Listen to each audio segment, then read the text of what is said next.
Video. Hey.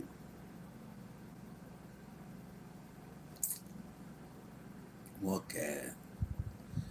Okay. All right. Good evening. Good morning. I don't know where you're watching from. Everyone is not watching Kita. Asimu Huruchioma, Yamalogema from Nigeria. If you're not Kita, about 27 minutes before 11 p.m. So I can know. Monday. Ebe na amụrụ m ife na-akụ so nsị ka nkene ya ọfụma or if I feel on daily basis ka anyị na-ewetala unu ebe a which na some of them na-abụ ife ndị mmadụ na like to dispute even though na famalụ that na ade dispute but anyị nwere choice but we must say it as it is because the more we say them the more people are seeing reasons the more we bring them here the more people are getting awoke from their slumber, from their being brainwashed and what. So as it is, every lies that has been given to us, every lie ever to have been told to us, now we are beginning to wake up. We are beginning to decode those lies, bringing them to fore. Finally, I the light. Though Emma Lofuma, that all the hidden things in this life, every treasure now they hidden. Every treasure now they hidden. It takes intelligence or intellect to get to them, or to unearth those treasures which was hidden, which Emana upstairs ever or heaven. Ebe ka enwere knowledge and that knowledge ọ bụrụ onye ọbụla na-enwe ike ịga through you seek knowledge and ọ bụrụ onye ọbụla na-enwe that time to seek even though na seek and ye shall find. When you start searching you will get it. You go underneath the ground, if it on the surface enwere all the worthless. If you want to grow a plant, if you want to grow a seed, you must bury it underneath the ground, cover anya, then it will not sprout, germinate, and down there, got very dark. So most of the things, and we to the light, bury, or they in the dark. So now, for the fact that we want you to see more and more of the brainwashed, I know what somebody that called himself a pastor, a man of God, organized a crusade. He was expecting people to come. Now, he had to tell lies. When you told people that when you come, that you receive your miracle, the blind shall see, the deaf will hear, the dumb will speak, and then the lame will walk, and even the blind shall see. You be a Thier fan at your poster, and then you want to see some pictures. AI, you will post to no matter now. Yo, this is a true man of God. This is a true man of God.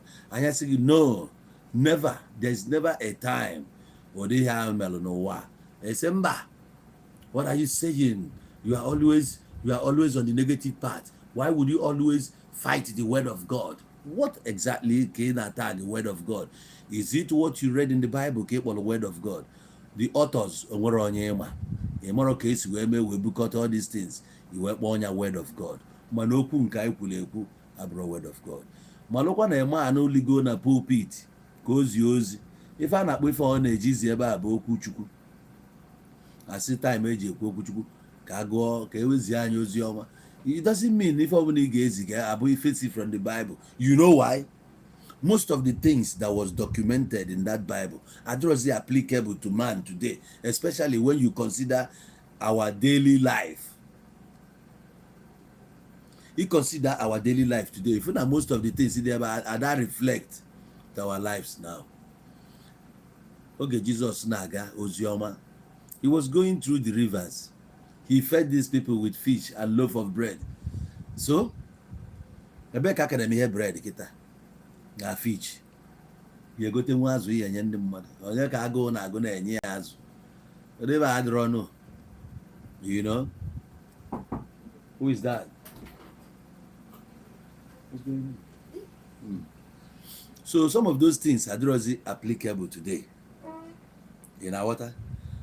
So ọ bụrụ na ịchọ izi mmadụ ozi kpọrọ ozi ọma today, ị ga-agbakwasị ụkwụ n'ife na-eme na present day life wee na-ezi mmadụ ozi ọma. You watch is if some of the pastors in them of today are not actually teaching from the Bible. They are now teaching from Ifenemeba now. So when you are expecting miracles to happen,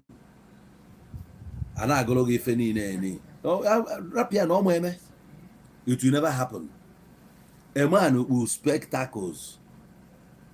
And a man spectacle will go to Bible. Or that photos of man as your man of God. Never. Mgbe ụfọdụ ọcha ego Bible wetuo ka o wee nwee ike si n'ọkụ ya na-ekili. That same person bụ onye na-abịa ka o heal the blind. Enwekwa sense. How can a blind man heal a blind? Maka ya nwa dị partially blind. Si so da afụ ụzọ ọfụma okpugegbe anya mana ọ bịa na crusade si na ndị onye dị blind ga-afụ ụzọ ị na-ege ya ntị. Odefe ahụ na-eme. Oge nna wee maa na ife a niile bụ scam was 1993 na Lagos. Enwe one boy a na-akpọ Bomboy na street anyị na Amukoko Lagos. The boy bụ ọ dị lame from afọ nne. Ebu this guy bịagidelu na CPM every Wednesday night a na-eme Thursday night Overcomers night, either Thursday or Wednesday. Overcomers night a na-eme bịa oge a ka Pastor Evangelist Dan Amaechi all the very hot. CPM of course ị ga-amanụ the overall ife abụnụ Ezekiel, Pastor Ezekiel. That Evangelist Dan Mrs. Eboza, Evangelist Dan C. Daniels. And CPM then was top 4, if not top 3, na Pentecostal back then. Okay, where if I TB Joshua draw. You get to go deeper life no. When a miracle, my deeper life. Mountain of fire there made on Yaramba. And where Rema, God grace of God. You know, as at that time, this boy and I came the miracle I have raw. Oh, one kata as a CB, I said, no, yeah, a witch here. And I got a CB, Bunny and Ka. Yeni na Kamesh as the Mua no woman so, but as a well question bear. Up at 2015, where Josie, or one who go na Facebook. Ọ bụrụ na o nwere anybody ịmaalụ receive go healing na ị bịa gwa anyị sị na onye a nwanne gị na ife abụrọ ile na onye a na-emu ya na gịnị agụkọrọ akwụkwọ na ọ da agabụ ije na o mesizi gaba ije still jee lue today onwebụ onye pụtara kwue yet ka wee kwada atin na-eme advertisement just like ife APC ma politicians na-eme anyị abịa sị gị na a ga-eme nke a mee nke a 10-point agenda 7-point agenda ya eme ụnụ nke a at the end of the day nothing onye pụtakwa echi o wee ọgbakwasakwa ụkwụ na the same nonsense ekwukwe before ma o nwere isi mpụta ya ndị gọọmenti ya biko na-enyezi na 7-point agenda nye na 1 point 6 or 1 ọ bụ na electricity a ebie kwuo na ihe ebiri ebe abụrọ na onwe gbasara na ihe bịa bụ ka enye anyị ọkụ obi ga-efe anyị ịtụnyere gị akwụkwọ ọ bụghị echikọrọ ibe niile awụnye n'ọnụ na were ofu mkpụrụ. Now these are our people a na-eji this thing wee na-eji n'ọlụ. These are the same people who ga-abịa ikwu okwu, they will attack you. Why would you attack somebody who is trying to open your eyes, who is trying to make you see na a na-brainwash? No human being ga-emenwu onye ngwụrọ ka ọ gaa ije. No human being ga-emenwu onye na-ada afụ ụzọ ka ọ fụ ụzọ. The only person who eme onye na-ada afụ ụzọ ka ọ fụ ụzọ bụ na ị na-aya glaucoma. Atụ ebe ahụ ọgwụ n'anya megide gị ihe a efụbazi ya inyo nọkata receive onye. A man not through medication. Medically all the possible. Ọ bụkwa onye kpuru isi from birth yo. Ọ bụkwa onye kpuru isi from birth. Now, if anyone ga-eji wee mazi that all these things bụ scam. Bonije na crusade ground. Na crusade ground ka ị nọ. Onye na-ada afụ ụzọ wee receive o site ya. Akpọgotu ya n'elu. Ewesịa, what color is this? Onye na-ada afụ ụzọ kwuo na ife a bụ red. Ajụọ ya what color is this? Ọ sị na white. Ajụọ ya nke ọ sị na black. Officials niile ha na pastor na-alụ ebunye ya elu a na-eti mkpu na-eti mkpu na-eti mkpu. He can see, he can see, he said that this is right. Oga onye na-afụbe ụzọ for the first time enwe ike ịma na ihe a bread. Onye kụziri ya bread? Onye kụziri ya na ife a bread? Onye kụziri ya nke a white? Onye kụziri ya na nke a bụ green? Even na anyị nwa na-afụ ụzọ sef. Anyị nwa na-afụ ụzọ. Mgbe anyị na-agụ akwụkwọ, ịmasị kọlọ niile a fịara arụ. Ebutesia crayon na ndị otu ya wee na-ajụ what color is this? Ikwuo. What color is this? Ikwuo. A na-adakwa ya. Yeah, close the door for me. Good. Thank you.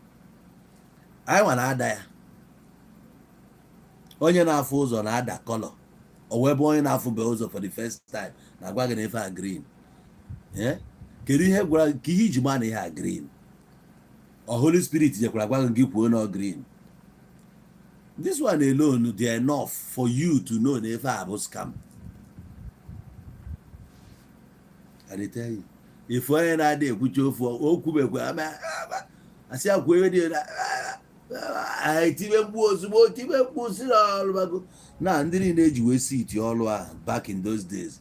Today ịjụ ha nwa na-akọrọ gị na ihe a scam n'ọrụ ka eji ha wee lụ na ego n'aka. After Katibi Joshua tipia, before tipia self, somebody agbapụbe gị afọ. Anyị kwuo ife dị na ya onye ọbụla eburu ọgụ bịa. Ama m ihe na-eme ndị be anyị. Ama m ihe na-eme ndị be anyị that our people can never reason. Our people can never reason. O nwere ife dịli onwe ya natural. O nwere ife ị ga-fight nwe ife ị ga na fight nwe. O nwere ife ị ga-debate nwe ife ị ma na-debate. Nke kwụrụ onwe ọtọ na kwụrụ onwe ọtọ. Natural is natural. Onye bụ aga. Somebody who cannot conceive. Nwaanyị ama na adịnwu ime. Gị me na ọ ya adịnwu ime. O dey produce nwu eggs. O dey produce nwu eggs. That's why na ọ ma adịnwu ime. Ọ na-abịa ka ikuniri jebe n'ụlọ ụka na divinely na ọ ga-eme. Instead of you giving focus on medication.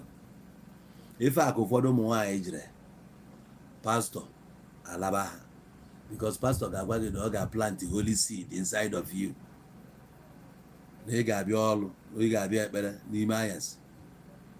O nwere nwaanyị nke m fụ na COVID-19 anya mmiri gbaa m n'anya ife a mee na Ghana. Pastor ahụ asị nwaanyị a ya mechie anya ya, one big woman like this, nwaanyị emechie anya ya dọna ọgbasa ọbịa. The pastor akpọta nwa bie ọsị nwaanyị emepekwara anya ya, nwaanyị emechie anya ya, nwa bie wee bịa rigoro nwaanyị a wee na-azọ ya egwu na-azọ ya ama ma onwe ndị bụ n'ụfụ onwe onye na-ebe afụri oge a n'ihe a wee anọ na Dubai that time ọ na-agụ m ka ọ bụ na onye mma that person. Esi na wee ghọrịa ụfọdụ ụmụ nwaanyị anyị onye bụ na gabigara datin na anụ ya na-ekwu na onwe any choice that need ebe akwa ebe ọ nọ na because na pastor ahụ take the advantage. Most of the pastors they take advantage of this their stupidity because ụmụ nwaanyị na-enwe one straightforward mind and na ọ bụ ọzịsa ụmụ nwaanyị no onye ọbụla dị religious onye ọbụla na-eje ụka no dey get sense. Ọ dị very easy ịghọrọ ya ihe ọbụla ikwu ifu ihe eji nweta ndị Igbo ozi ihe na-abụ Jesus one ọzọ bụ Biafra. Ebe a ka ndị Igbo bụ idiot buru mugu buru maga ịkpọta ha n'afọ a Jizọs ị ga-erigide onye Igbo rie ya bahobansa rie ya front and back as long as ịkpọrọ afọ a Jizọs iribia ọ ga-adị happy ide enye gị. Then ndị ụka nọ pati ọbasi wee kụọ egwu mami wọta bụ mmụọ nsọ ajụlụ n'igwe ọga na osimiri ga wee alaeze ya baba nkata chọwa onye ogelo ihu ọlụ mami wọta osimiri weta isi bịa were isi aka ọlụ mami wọta oke osimiri na n'olu ya ịgba egwu a wee kụchie egwu a ozugbo ọ kụchiri egwu a mami wọta ebido na-ewi ihe ọbụla asị n'ọnwa amami wọta onye mee nke asị n'ọnụ n'otu mmụọ mmiri ihe na-ewi mgbe ahụ n'ọnụ n'otu mmụọ mmiri even that time ihe a na-ewi pati ọbasi kụrụ egwu a as far back as 1984 ka 85 oge ọ kụrụ egwu a na-anọkọta ihe anyị na-anụzi bụ na mami wọta na ọ na-agbagote nye akọdosi anyị anya ruo today ndị ụka chọọchị ka enweghị ike imere gị explain gịnị bụ mami wọta ihe ị na-eche bụ mami wọta abụrụ ihe ọ bụ ọ bikos na paakị ya na brain ewesị ya oge a na mami wọta na-abịa nọkọta si na mgbe na onwere ọya obu bịa nna ịbịa n'ala Igbo ebe ọbụla ije onye ọbụla eje na-egbute okpote ebe a na-adị ka okpote ego egbute ya were ya krọs onye ọbụla krọs ya na-amabeghị ụfọdụ na-eje weta akwụ agbara agba ma banga iwere nke a na-adịsịrị oke iwụọ ya na-erubeghị a na-achụ mami wọta just na one man kụrụ egwu ewe were ya wee paakị ya brain ndị Igbo niile emechazie ya efu egel mgbe ahụ ụmụazị onye ndị gel ọbụla mara mma mgbe ahụ asị n'ọnwa amami wọta n'ọnụ n'otu mmụọ mmiri nna ka a na-ekwu abanye 90s n'ime 90s ibe nwa karịa nakata ewepụtara ya akwụkwọ delivered from the powers of darkness ewee dee rubbish niile edere ebe a wee nyefu stori akọrọ kọgherie evu nọ ihe nwaanyị sef ihe na-enyokwuzi enyo ị na-enyokwuzi oyiwo nwaanyị enyo ka ọ nọkwu n'otu mmụọ mmiri nwa ebidozie na-emeje n'ụlọ ụka marine spirit everywhere Pentecostal achịrị ya mgbe ahụ marine spirit mgbe ahụ ka ebidoro akụwaghị aka ndị a jee na be dibịa ha eje gwụrụ ọgwụ eji efe ndị mmadụ ajụ ihe a ka a na-ewerezi ya abịazie ebe ụmụ agbọghọbịa na-adagharị asị apụtasị aka ekpere ha ekpere ka edeliva ha agba n'ọlụ esitiri jos na-ekụrụ mmadụ aka mee ya ona ka o ji wee bụ na-edeliva anya esitie gwaghị ihe ya na-ekwu leave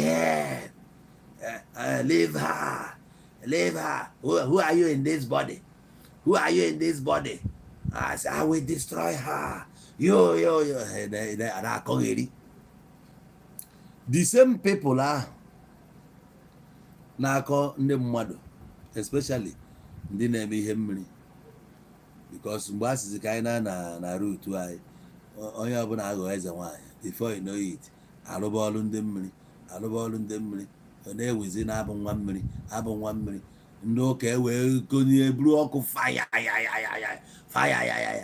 nọ n'elu faya ya mba ka akpọọ ha mbọsị agwa na ụnụcha niile bụ ndị mmiri ha si ọsị a gee ntị na ụnụcha bụ ndị mmiri asị ha haleluya onye ọbụla ekwetara na ya bụ onye mmiri maka na mbaka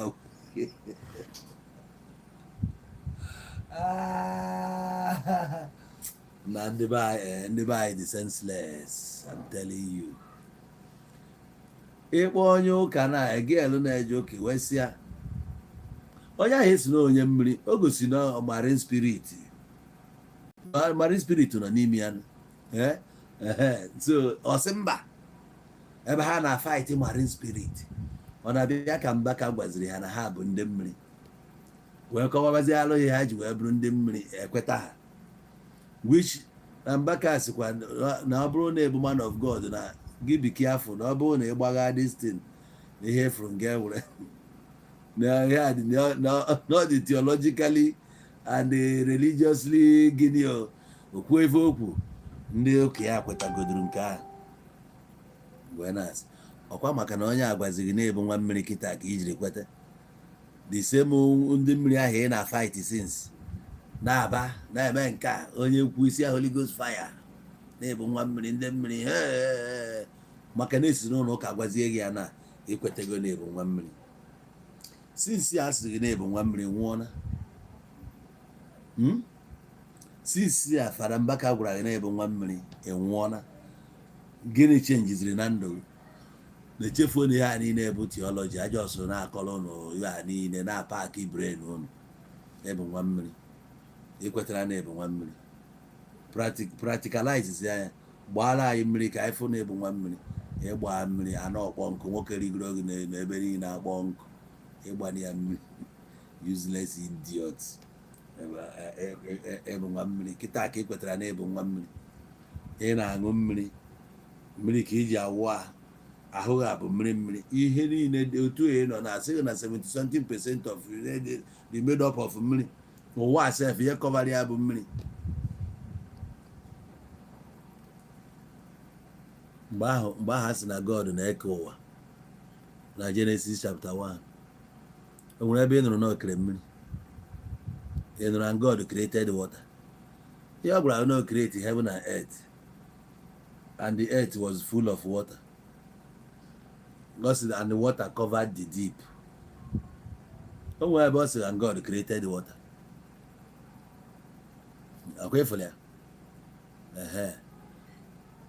Before ji wee sị ka enwee anị nkịtị, o wee kpaa oke. Mgbe izibu na ọkpala oke between nke a na firmament, enwezie nke a dị iche, nke a dị iche, ewezie ka akpa oke. Mmiri wee nọrọ one side, wee nwegodo anị. Ma mmiri adịgo, and also that the spirit of God was upon the water. So mmiri adịgo adị. Mmiri adịgo. And now darkness dị. O wee sị let there be light. O nwere ebe ọ sị and God created the darkness. Ihe anụ ya, and God created the darkness. O defe adịrọ.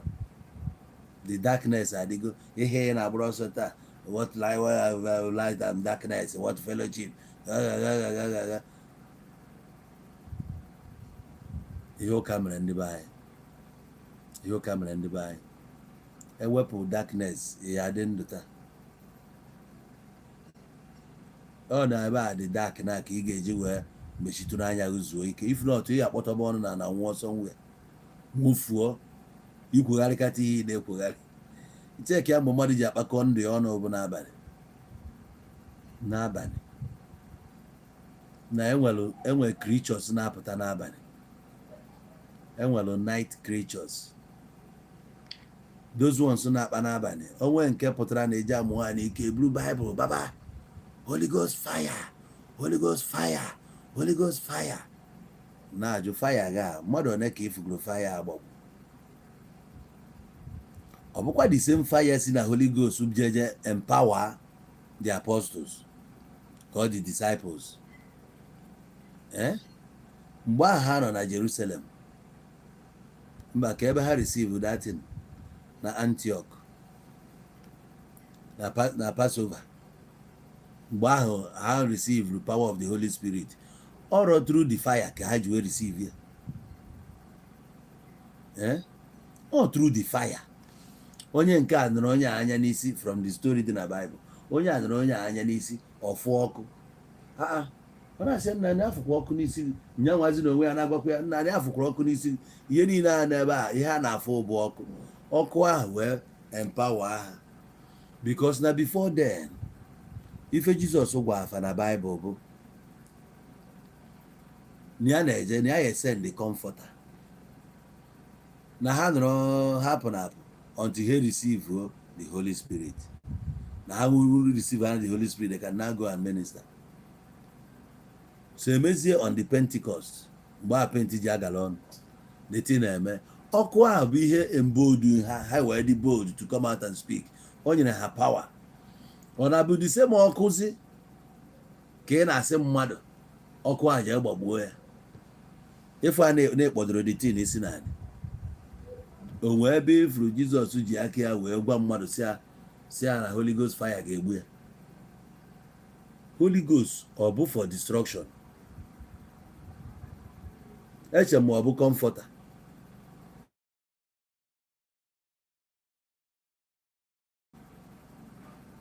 Fear. Holy Spirit ọ bụ for destruction ka ọ nọ eke ọlụ eke mmadụ one kere na Holy Spirit destroyed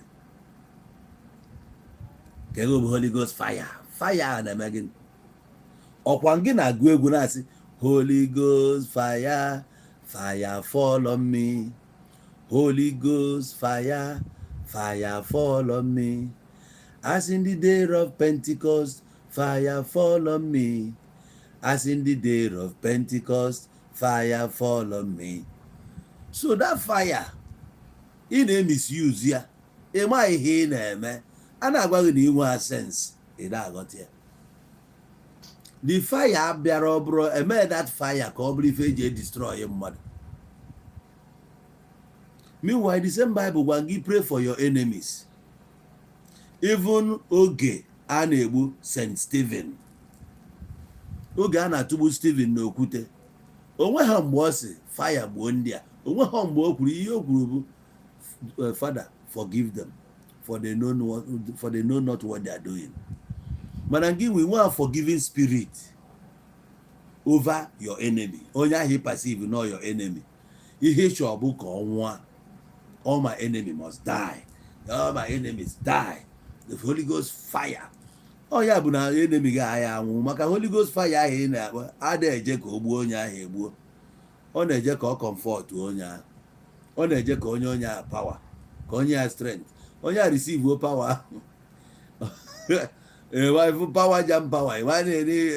Power ekwesịrị iwere n'onwe wee fortify ya onwe ka ị sendịrị your enemy. Enemy receive no power. You are charging no. You are ready to eliminate that enemy. He na-enye the enemy more power. Ị na-eje ụka mana ị na-agụ Bible nke agụrụ agụ ị na-aghọta ya. Pastor ga-enwe ihe ọma. Anyị nwa bụ ndị kara ụka. Ọ bụ na m decide ịbụ pastor. Mmeri unu yaga. I go chop you go.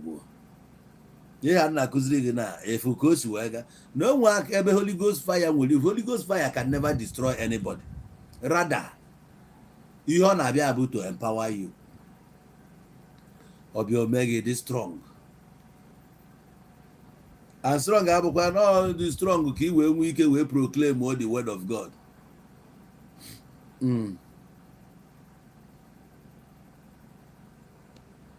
Ihe na-agba mgbe ya bụ enemy ị na-afụ anya ọ gwaghị na ya abụ anya jee na Ephesians efebos for we wrestle not against flesh and blood but against principalities, occultic powers, wickedness in the highest places. If we are not battle bụ the system, not ndị a onye na-eche na enemy ịbịa nso na nwere ike ọ bụrụ a little thing. O nwere one video watch today na AI. I was so impressed. Onye did that story. I'll try. I put on AI did the story. Audio okay. A girl. The girl on Afia. Near bottle water. A very beautiful girl. Then one guy may approach. We offer 5 million naira. Say an ihe cholobo nyabiko. Nya pretend ya na no ya wine ka ọ just for 2 weeks. No say ya diga na say maka gin oyo ya say biko. Na parents ya na abata. Nya just merely I had not she present ya ka boy ya wine for 2 weeks. The girl na yard. Call ya wine ya na ya bi na room. Ihe men. Kochalia. This girl agabazia na nke the guy. Ya na the guy anọrọzia. The guy, parents ya bata. The guy abata. Well for the girl. Now with the girl, like the girl. But I brought the girl just shopping. So I found the girl the very, in fact, after the money alone, where the woman more than about this thing. And the guy we are better meet here the girl. How could you see the girl? Because in fact, the girl is the car one year. Near pretend never. Now we have a lifestyle, yeah. Meanwhile, no Diego, near Diego, the guy say any other complain. The guy Simba, no come Canaba. Yeah, we had the guy now Kodia and Kodobia, I say Abiko. The guy last a few days, no a few days, now we have. the guy akọdogide the girl emechakwa kwete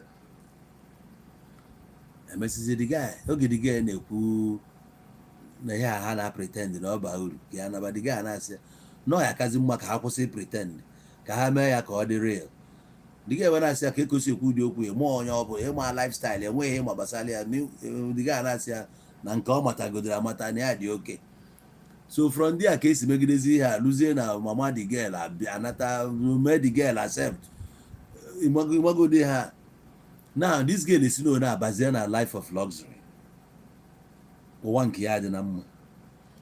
The girl that boy na-ayị bụzi oge amụ ya nata the boy wee mee the girl invite onye the boy na-ayị bụ before mee ya invite the girl wee chọrọ the guy wee chọrọ mmadụ guy bịa the guy afụ the girl iwe wee ya ojuba mmụ ya ka ezi ka this girl si bịa ebe mmụ ya si na ya mere invite the guy ewe iwe si n'ụlọ akwụkwọ. So the girl ajụbazie mmụ ya ka onye bụ this girl ọgwụ ya na ọyị nwaanyị nwa ya nwoke na all of a sudden that girl iwe abịa n'obi. Now ọ bụrụ na ya na this guy na-ayị o wee cheatie on the guy with ọya nwoke cheatie the guy enwudie the girl self agbakwuruzielu the guy block kwuzieli ọya nwoke a block you know nya ka o mechaziri finally bịazie kịta afụkwazie na the guy move na ọ na-achọkwazi way to come back. Ihe o meziri bụ isendizi mmadụ nya je dig background that girl ọfụrụ nya na this guy na-ayịzi that she cannot lose out, she wants her man back, she wants to fight for imago eje dig gwe ya ebe obi ya nwee jebezie ebe the girl before ya nwaanyị wee jụọ ya nwaanyị ihe gbasara the girl wee gwa the girl nya oyi nwaanyị onye nke a na-agwazi the ex that guy na-asị ya na no 5 million naira ka that boy mee the girl offer the girl wee jebe kọbazie ife ọ na-ekwesịrị ịkọ ọkọcha the girl were ego nye obi adị ya mma. So finally mgbe emesizi ihe niile a dabazie ka o si daa ọ bụrụ na mmadụ guy dị understanding mama the guy chọkwa the best for her child o mesịa fụ na mmadụ na-aba nwee genuine love for themselves emechazi eziokwu apụta ife the girl apologize ya the woman say I don't worry na ya ma ezi na ya nwa ya nwoke gwara ya you know call everything. So the girl adịgodu safe na side ya the girl wee naruo wee kpọọ ya nwaanyị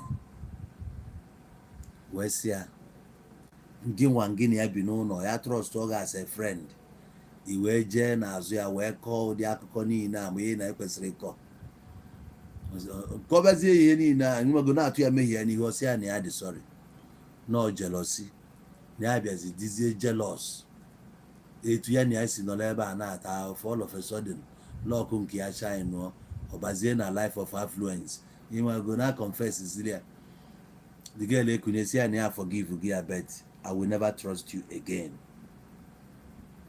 Amụtara m ihe dị a. You see? Now, for me, afụkwa m that girl still as enemy. For onye etu ya mmehie ya n'ihu, ọ nọ ebe a confess ya. Truly, every human being nwere atom of jealousy n'ime ya. So onwe ihe nwere ike ime now, that your manners, that your best friend, onye a gịnị ya na-emekọ night vigil, ofu mkpụrụ ihe nwere ike ịtọ na onye ahụ against you. That na-eme ya ka ọ bụla enemy. O mere ya ka ọ bụla enemy. Onya ka onye ọbụla ji wee need ịdị careful. O nwere some certain things you need a guide, especially your secrets. You guide them. As long as you mepere ọnụ go wee call mmadụ na ihe abụ your secret, is no longer a secret. That thing they call onye can destroy you tomorrow. If you cannot keep it, ka egwu onye anọ your manners, forget it from that day. Ya abụzikwa a secret. Because you couldn't harbor it. You couldn't guide it. You call you onye. And then when onye na call ya, nwelu secret ya nwa nwokwuru already. Ọ na battle with. Ọ na iburu nke a na bokwasị ya. Ọ adịa n'enu nke ya, ị na-emekwa expect ka o keepu ya. O nwere ike chọkwa ka o businata ọkọkwarị onye ọzọ. Nke wee keep nwa ya ibu onye na-emezi expect ka onye a keep ya. Echizi ifu onye a na enemy go no ọ bụrụ enemy. Ama me got the logic now. Ihe a emere ya ka ọ bụrụ your enemy. Ihe a part of life. Even Jehovah God in a worship. So you have a jealous God. Jealousy nọkwa ya n'ime. Jealousy nọkwa n'ime mmadụ. Somebody can envy your position.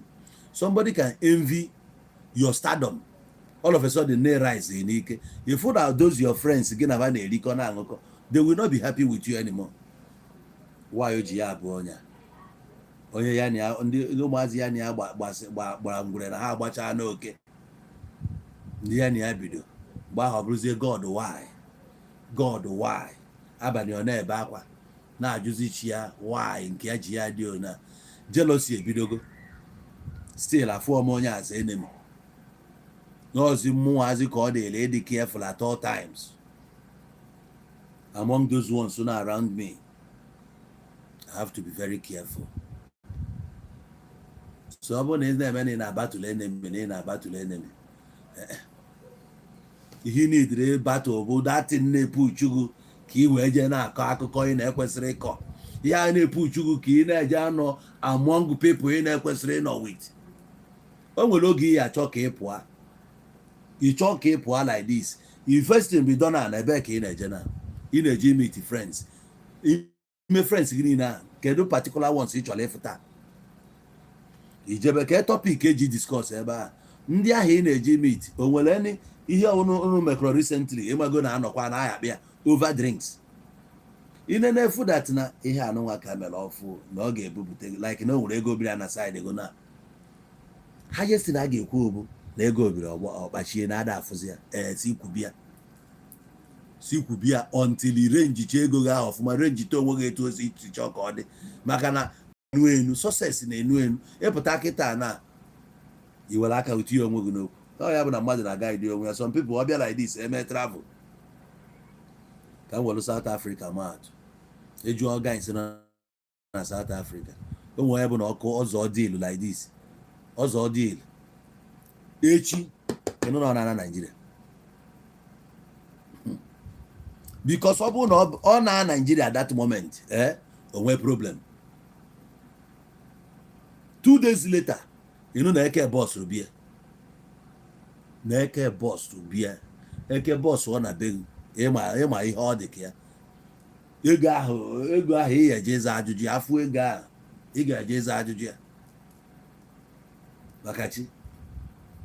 So imegodo ndị be anyị ga-atụ eke ndị be anyị atụghị eke ndị be anyị abịa kidnap ọgụ buru ha eburu a na-eme kidnapping ebe a na.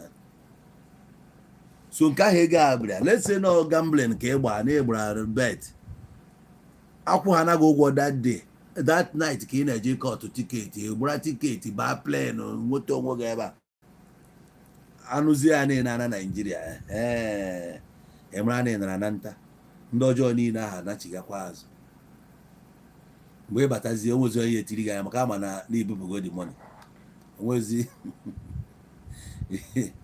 so onye ọbụla mana ihe anyị na-emesi friends cheki kwa efu na ihe niile anyị na ha na-emesi friends abroad onwero nke ịma before ọkwa na-ebiri abroad ka iji mara ya ịnata Naijiria ịma ya ụmụagụ ọ na-abịa ha nke nwa na-abịa unu mana ya adị free ikpoghe ebe ọrụ na-ekwu ụfọdụ adịrọ happy for your success mana your best friend or jealousy envy bitterness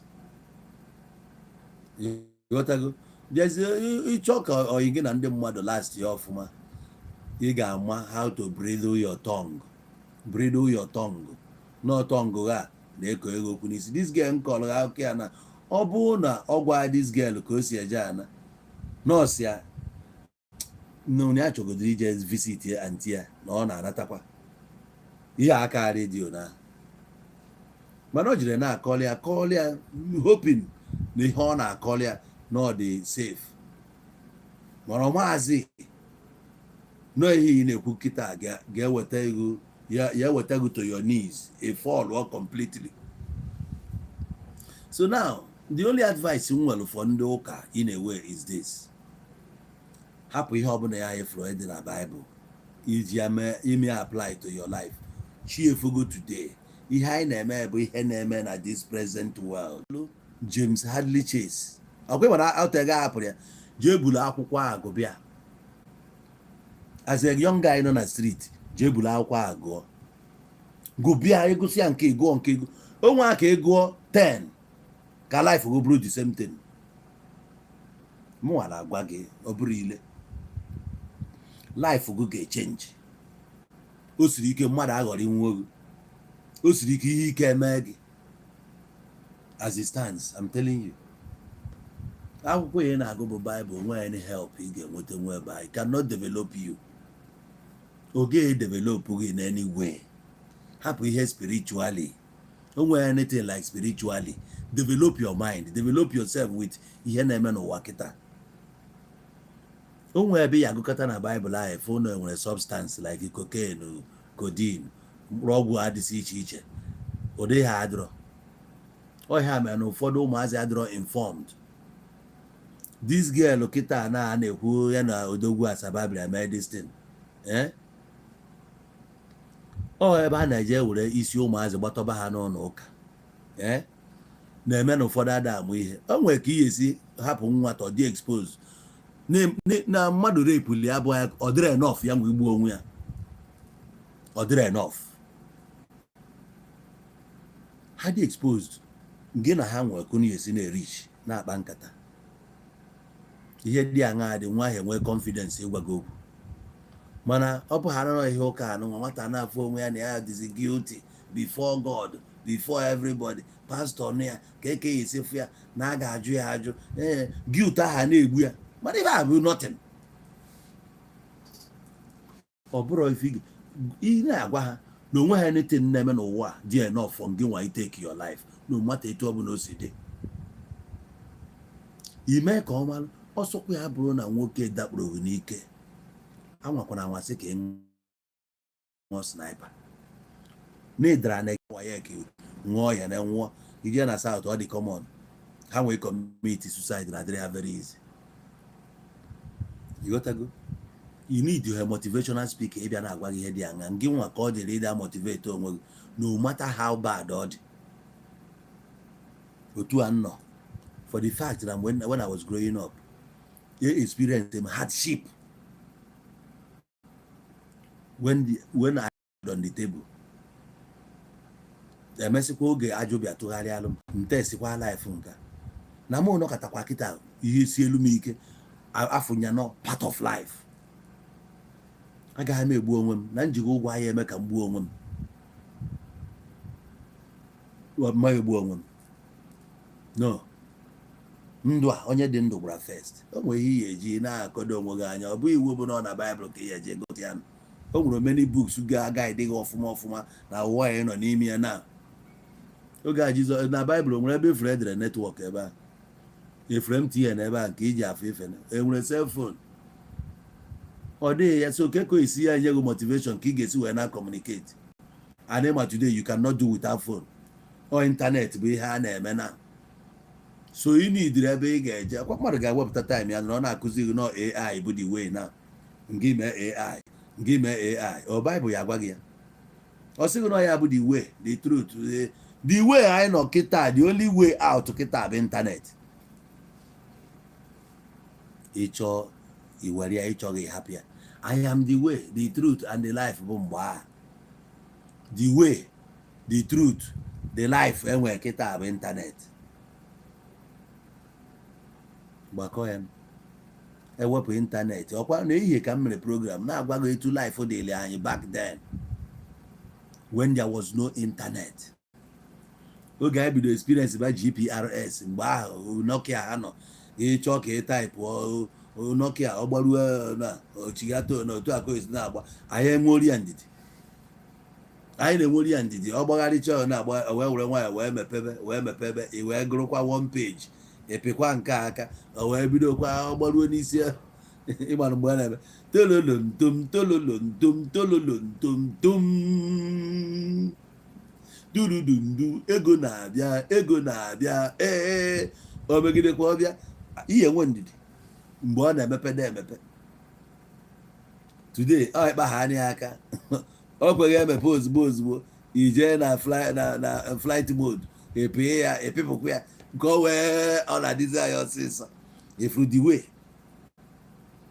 internet na-abụ the way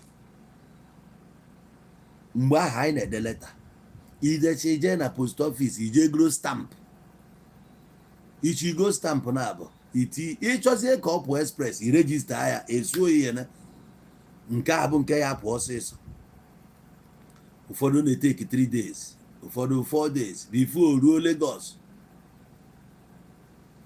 if life is very very slow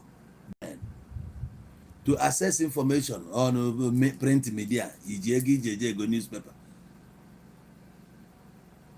ọ nna gị jee gụta ihe ọ gụtara ebe a na-eje akwụ na ebe a ka ihe eje fụ onye ma news niile mere Nigeria ebe a na-ele newspaper ndị na-ele ya na-apị pimpọ nna gị jee gụta sisi ya agụrụ nke nwa ya ịma ihe ha na-ekwu life adị slow nwata ya na ebe a si ya kamera dan mgbe ahụ enwenụ kamera dan ihe anọ mgbe ahụ bụ ije de dito gị nwa doxology you are this and that walking from Olasi river I saw one plant there blossoming with that flower was you. Hey, what I say about this guy gụrụ akwụkwọ.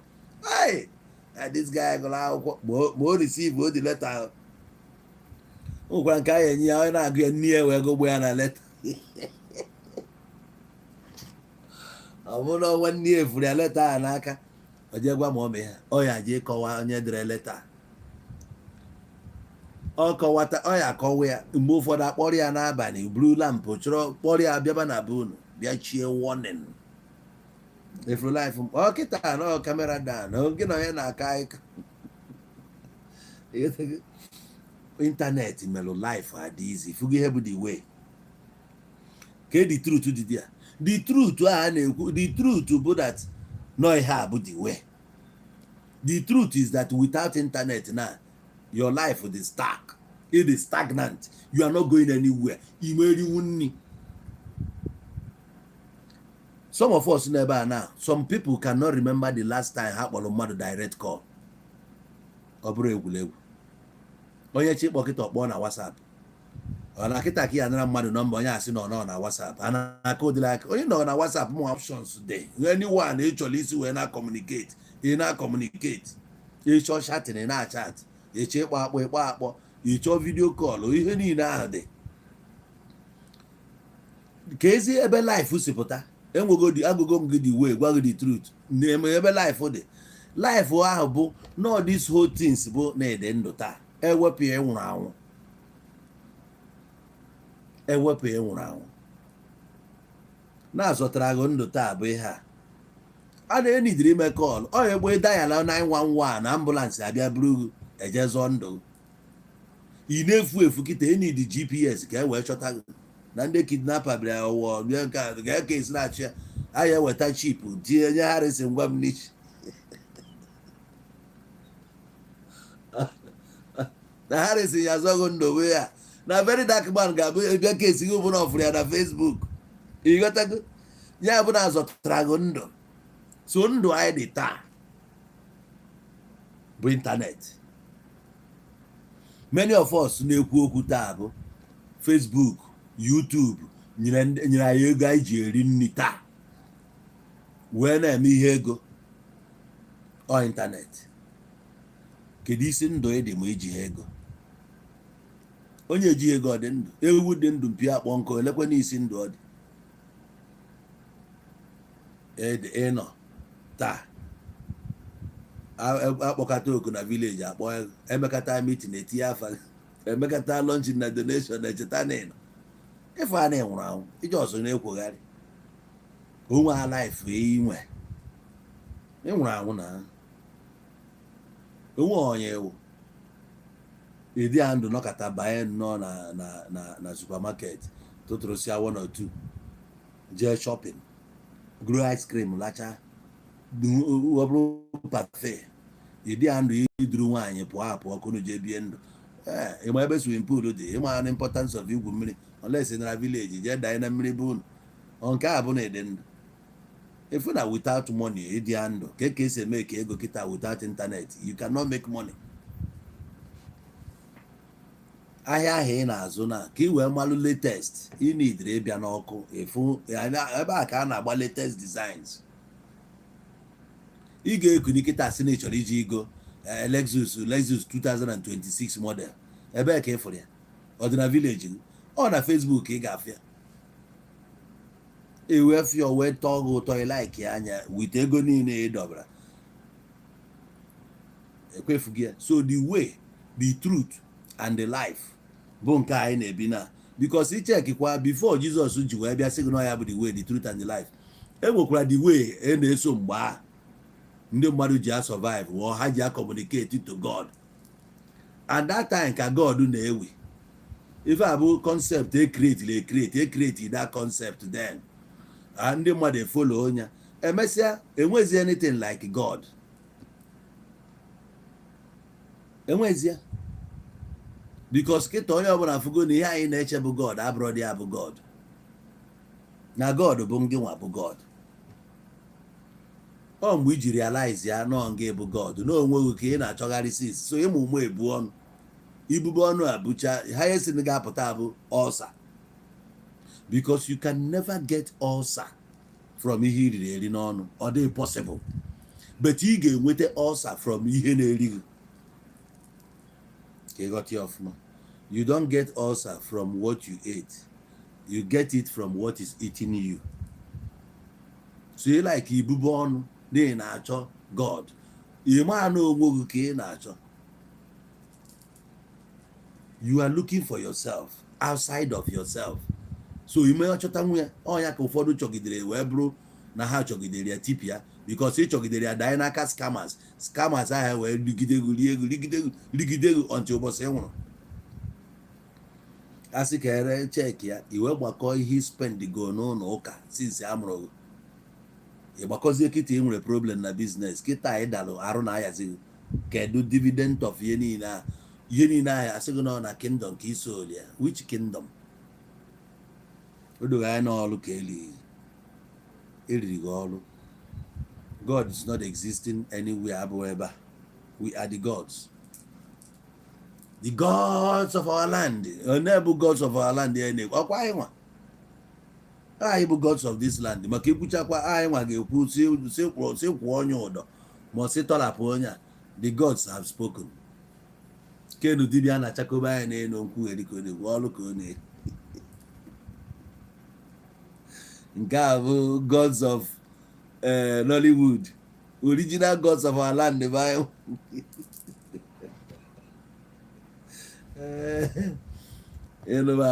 ka a na-akpọ mmadụ alụsị ka ọ na-efu bụ onye a na-akpọ alụsị, nwaanyị eji akpọ ya alụsị.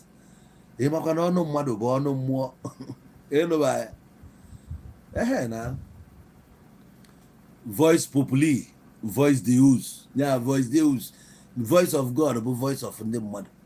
Anyị bụ the God, enweghị God ọzọ. So that concept e create mgbe a eji arie ọrụ mgbe a emesịa era nke aha gaa na ya pụọ na that age, abazie na new age, na age of knowing abụzi age of believing. Ọ ya ka anyị nọ na ihe ọbụla dị practical, prove it. Ọ ya nọ na ọ bụ na i prove te nwa that thing, people are biased, people are skeptic of what you are teaching, because onye ọbụla is out to know. Everybody is out to know. That's why they can stand up and challenge you. Let's go on open debate. But formally, nobody dares challenge the man of God. A man of God ga-apụta na-akọ onye ọbụla ada bleeding o mechaa sị na afa nna na nwa na mmụọ nsọ amen, iweta ego tiri ya n'efere na ọchịkọ ego niile a kpọọ site manager ya bịa si bute simenti si bido bu n'ibu na enu ahụ ozugbo a na-ebuni ọlụgide ya mbọsị chọọchị chọpụtara na orie na ego ha esi na-achụ ọnya o jekwa je mepee ụlọ ụka nke ya asị na ọ nwere fada riri ego achụọ ya na Ọnịcha diocese, ọ na-abụ Owere diocese, alụ ọnya alụbaịkwa ya di ya o na-erikwa ọlụ. Before you know it, ọlụcha na ụlọ enu ya ọlụ ka a na-eri. Many people si ebe a bụrụ mmadụ today. eji osi nọ na kingdom of God ma gị nwa na-eweta ego a kingdom of God will never cater for you. ebe ka kingdom dị ihe niile akọọlụ gị akọọlụ ọ jụrụ ọlụ gị enough ịgba na ihe niile abụsa asị. O nwere nnụnụ be kịta ọ bụ na vileji ka nnụnụ ebe kịta ihe anụ asịghị na amusu mana nnụnụ abịara ihe abụ ihe a natural tone ya otu a ka o si ebe anadị nnụnụ enweghị ike pụta n'ehihie. Ọ ihe chọọchị na-akụzisiri anyị na-enwere isi. Enwere some creatures bụ n'abalị mụnwa asị mmadụ mbụ ana m efilu comfortable ịpụta n'abalị da n'ehihie n'eliru m gbacha ọkụ anwụ dara m iru gbarisie apụ mgbede abalị egbu ebe niile dị cool ịpụtala onwe gị ọ maka na ọkụ adịrọ na be anyị. Ọ bụrụ na ọkụ dị 10 o'clock mmadụ asị na ọ na-anakpu ụra onye na-anakpu na gịnị mere onwere onye na-anakpu ụra by 10 n'obodo oyibo olesi ọ bụla ọ ya agba ụzọ wee pụ o dipendịrị ụdị ọrụ ị na-alụ.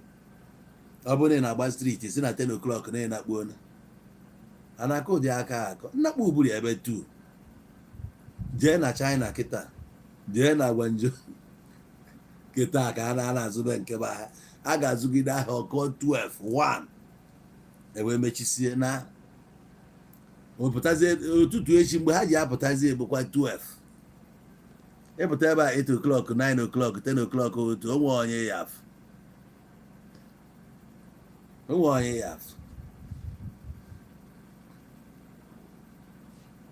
ịghọtago otu ahụ na-abụ anyị n'ụlọ Christmas those days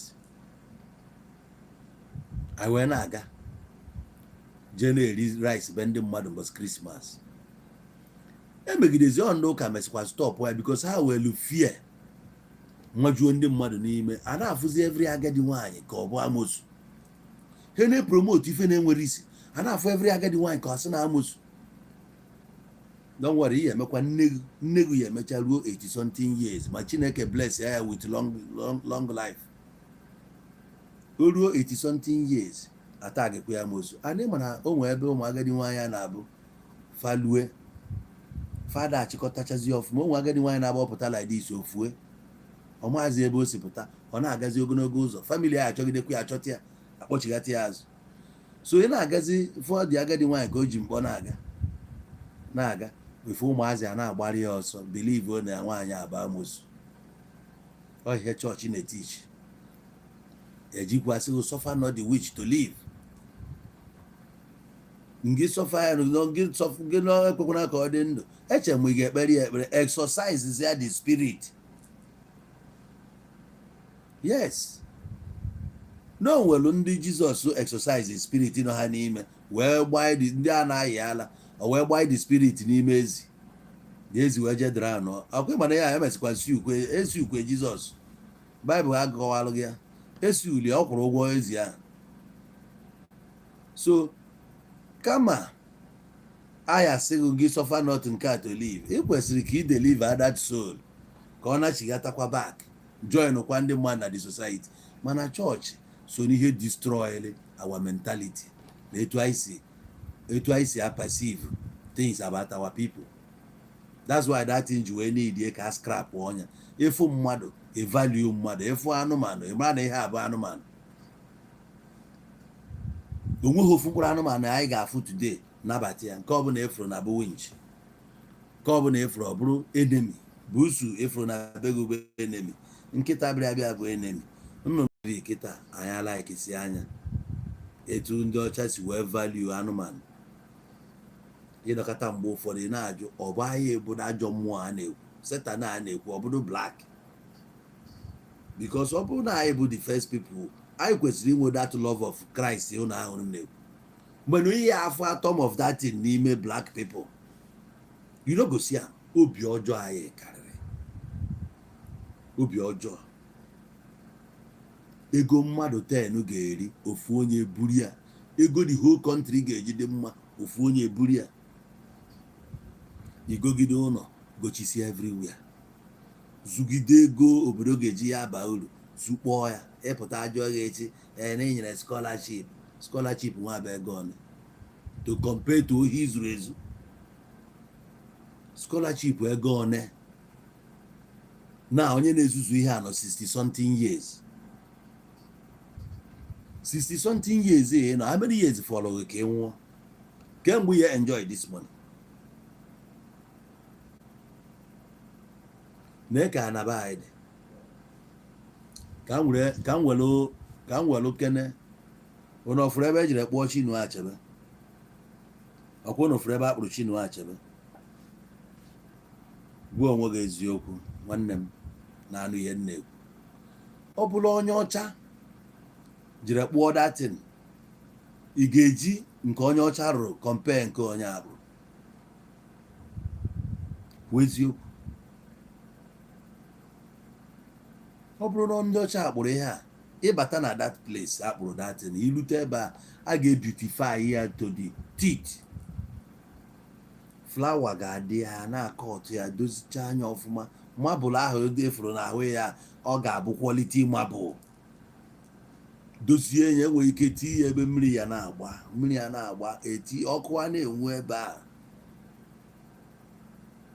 ihe ndị ọcha ji karịa anyị karịrị ihe nji wepụta ụbọchị a na-ebe sị na a sị na ndị ọcha ga-ekolonize anyị for 100 more years eziokwu ka anyị fụkene life ego ị ga-eji dozie obodo ewepụta ya were dozie obodo onwe ihe merenụ onye ọcha kwuo na ya ka ya were ya ka onye ka mma bịa chi ya mana onye be anyị ga-afụkwa na ya bụ total failure kwechirikwe ka ọ nwụọ dị ya na-etinubu na ebe a fụ na the country anwụọna n'aka ya fụ na the country tipiana completely n'aka ya Tinubu ka chọkwara ịnwụ ebe a at what age ịchụọ na 90 years still ịchọ ka ịnwụọ dị ya black people bụ Satan. Black people bụ Satan. I'm telling you. Onwe ezigbo ihe anyị na-eche. Onwe ezigbo ihe na-esi ebe anyị na-apụta afọ njọ ka ihe esi ya agbagide nwanne gị ama ka ihe esi ga-eme eliminate ka i wee wekọrọ ife nna unu debere ka i wee wekọrọ ife dị iri obodo ka i wee rie ego ndị obodo ka i wee rie ego klọb unu ka iji ọkwa ka ụmụnne anyị mere ka ha wee nweta ego wee na-arụ ejide onye na-enwe ihe na-esere ya na ya ọma onye ọ bụ before kidnap other person buru ya na kpuo n'ime ọhịa gbuo ya ebe a narakwara nsọm ahụ God is good bụ etu a ka esi wee gbu ya onwe na-amụrụ God is good ọ dị etu a ka o si wee nwụ akwụrụ nye ara nsọm egbukwe ya still and so many people esi na agbuo n'ala Igbo maka ego enyekwara gị ego ahụ idimandịrị igbukwe onye a still burukwe moto ya gbukasịkwa moto ahụ gbuka ya egbuka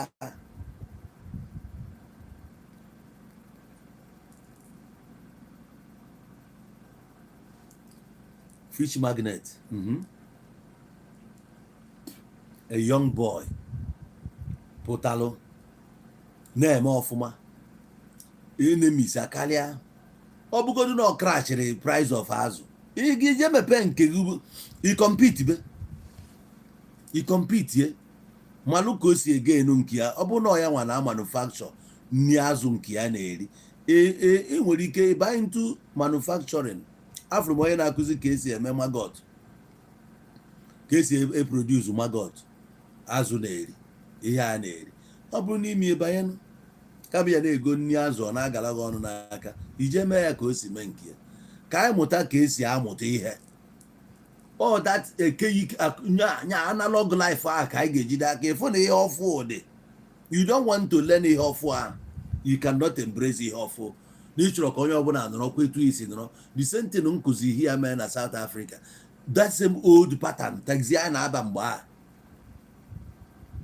ndị papa ahụ na-anya taxi ije ka ịbaala ha na taxi ihe ya afụcha bụ ụmụ moto ochie ka ha ji agbacha taxi ha nọzi taxify apụta ha wee batụgide taxify iburu moto a bịa drọpụ mmadụ agba ga egbe gbagbuo di driver suo moto ahụ ọkụ ha na-eme ya anọ m South mgbe a na-agwa ha sị ya you cannot fight this thing ebe nnọkwu bụ na taxi rank ndị a na-anyacha taxi amasị m ha ama m mụ na arụrụ phone na-akpọ ha na-akodo ha sị ya ihe ị na-anụ ọgụ abụghị lost battle. Chukwu zọkwara m n'obodo ahụ abụkwa ọgwụkwa nke mụ na ya jee nụ ọgụ jee bupụta egbe mụ ọmụkpuo na chọpụ mbupụta mma efere anụ ọgụ onye egbe na onye mma. You know, na-agwa ha sị ya don't were things that you cannot fight. Ịmakwa ihe bụ innovation na ihe ị ga-emezi ebe ọ bụrụ na ị ma na nke gị a na ide eme ije buru moto ọfụ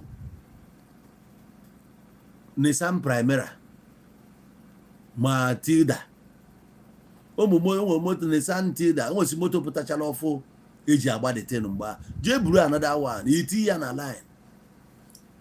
Ofu ka na-asị na ha ya emenwu ihe ịntanetị ya emenwu ya ngwa ya hen so na ụnụ ya ihe ọya bụ na time ụnụ aga na a ga-efezi ụnụ out. O mere ebe a oge m nọ n'Ọnịcha mgbe a na-eyuzu color TV mgbe a na-eyuzu black and white color da-apụta nwa mma na anyị ncha nọ nso black and white ka ọ na-alụ ibutere ya color TV ka ọ lụọ sị gị na ọ da-alụ colored na efugo na onye ọbụla na-aba na colored why not join that line? You know go ọ dị ka ihe efere na anyị na-eme na Facebook na AI apụtago AI a kịta na jekwa maka ya na nwa obere oge na anyị enwezi ihe dị ka Nollywood mụnwa na-agwa gịnị ka ị na-art ihe ọ bụ AI ama na art? Gịnị ka ị na-art AI ama na art? Ichi ime fim kịta ị akwụ onye makeup ụgwọ location, kwụọ ụgwọ onye welfare, kwụọ ụgwọ kamera, kwụọ ụgwọ họteelụ ebe onye ọbụla ga-anọ. Ihe ya akwụ ụgwọ ya ka nkụ ịkwụsị actors niile ahụ ụgwọ ewee mechaa iwe buru wee jekwu editọ ịkwụọ editọ ụgwọ akwụọ DOP sịrị ya sị ụgwọ kwụọ kamera anyị gbakọchie niile a the same thing na ịbịa na AI ebe a AI ga-enye gị actor nye gị ezigbo location nye gị latest cars mana fim anyị chi eme ị ga-eje enwe car props ịkwụ ụgwọ car props kwụọ makeup artist ụgwọ ịkwụ ụgwọ special props ọ bụ na ga-agba egbe n'ime ya car special props with police uniform ikpokọta iche niile mana ịbịa na AI na ide anya na decha AI enye gị ihe niile a with ezigbo sound weta ezigbo egbe nye gị location suit through the thing weta ezigbo costume ihe anyị na-edizi anwa agbọghọ iji elu ike BBL AI ga-ebunye gị ụdị ike ọbụla echi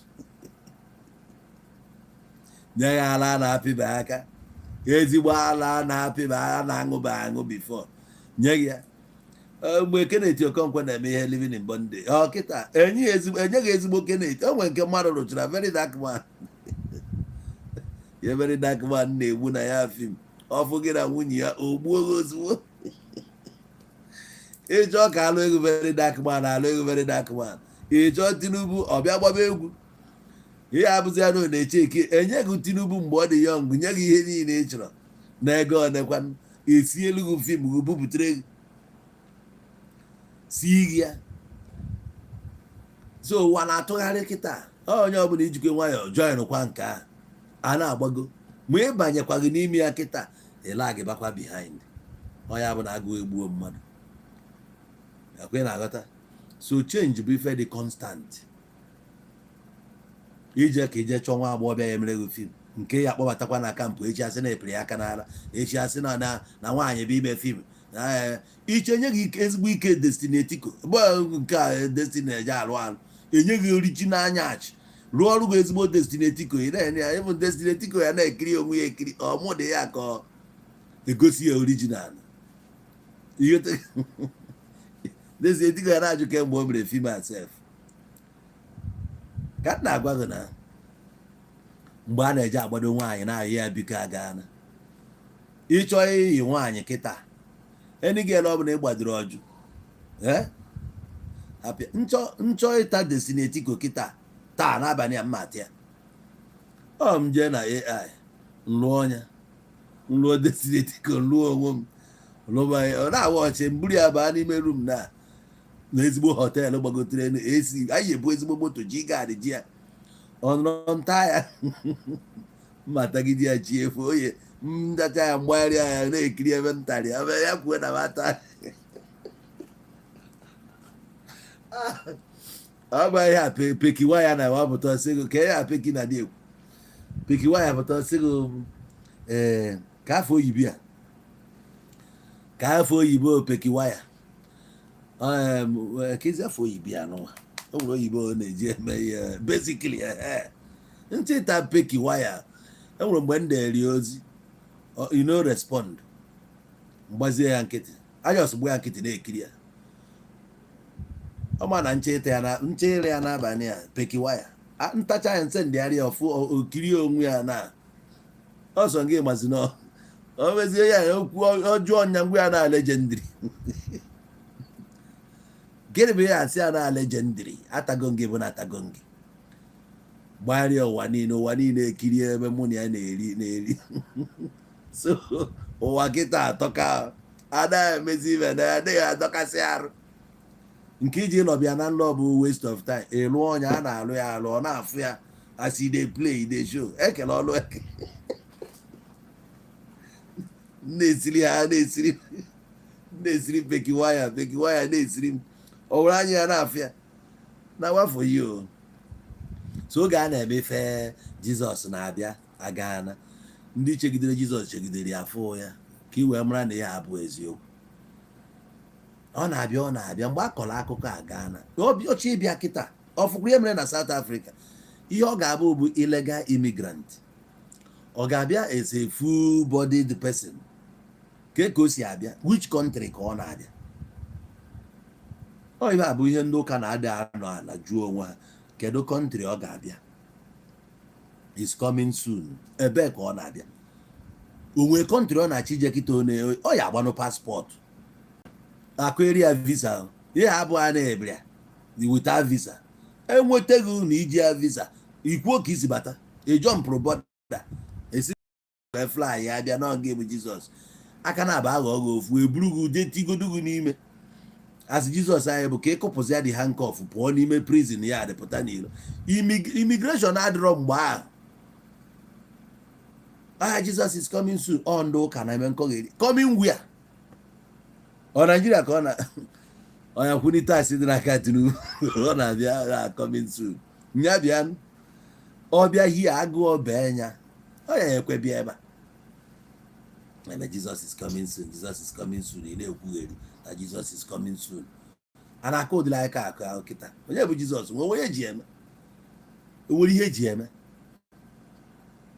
na-eme is coming soon oke okwu onye bịa kịta onye kwu n'okwu dị na Gaza onye dozi n'ike esi dị na Gaza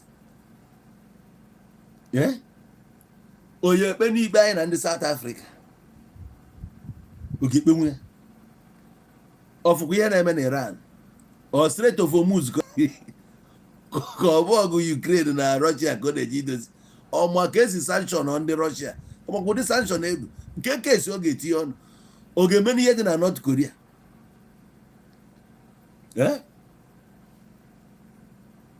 onye eje nwukwe North Korea je kpee kesi dị na ya ka emepee ife niile ka ndị mmadụ ebe ka ọ ya eje onye kwu nwokwu dị aka anyị na ndị Dubai ka Dubai nyebe anyị akwụkwọ okesi Naijiria ka o etinye ọnụ ebe ya ugozi ugbo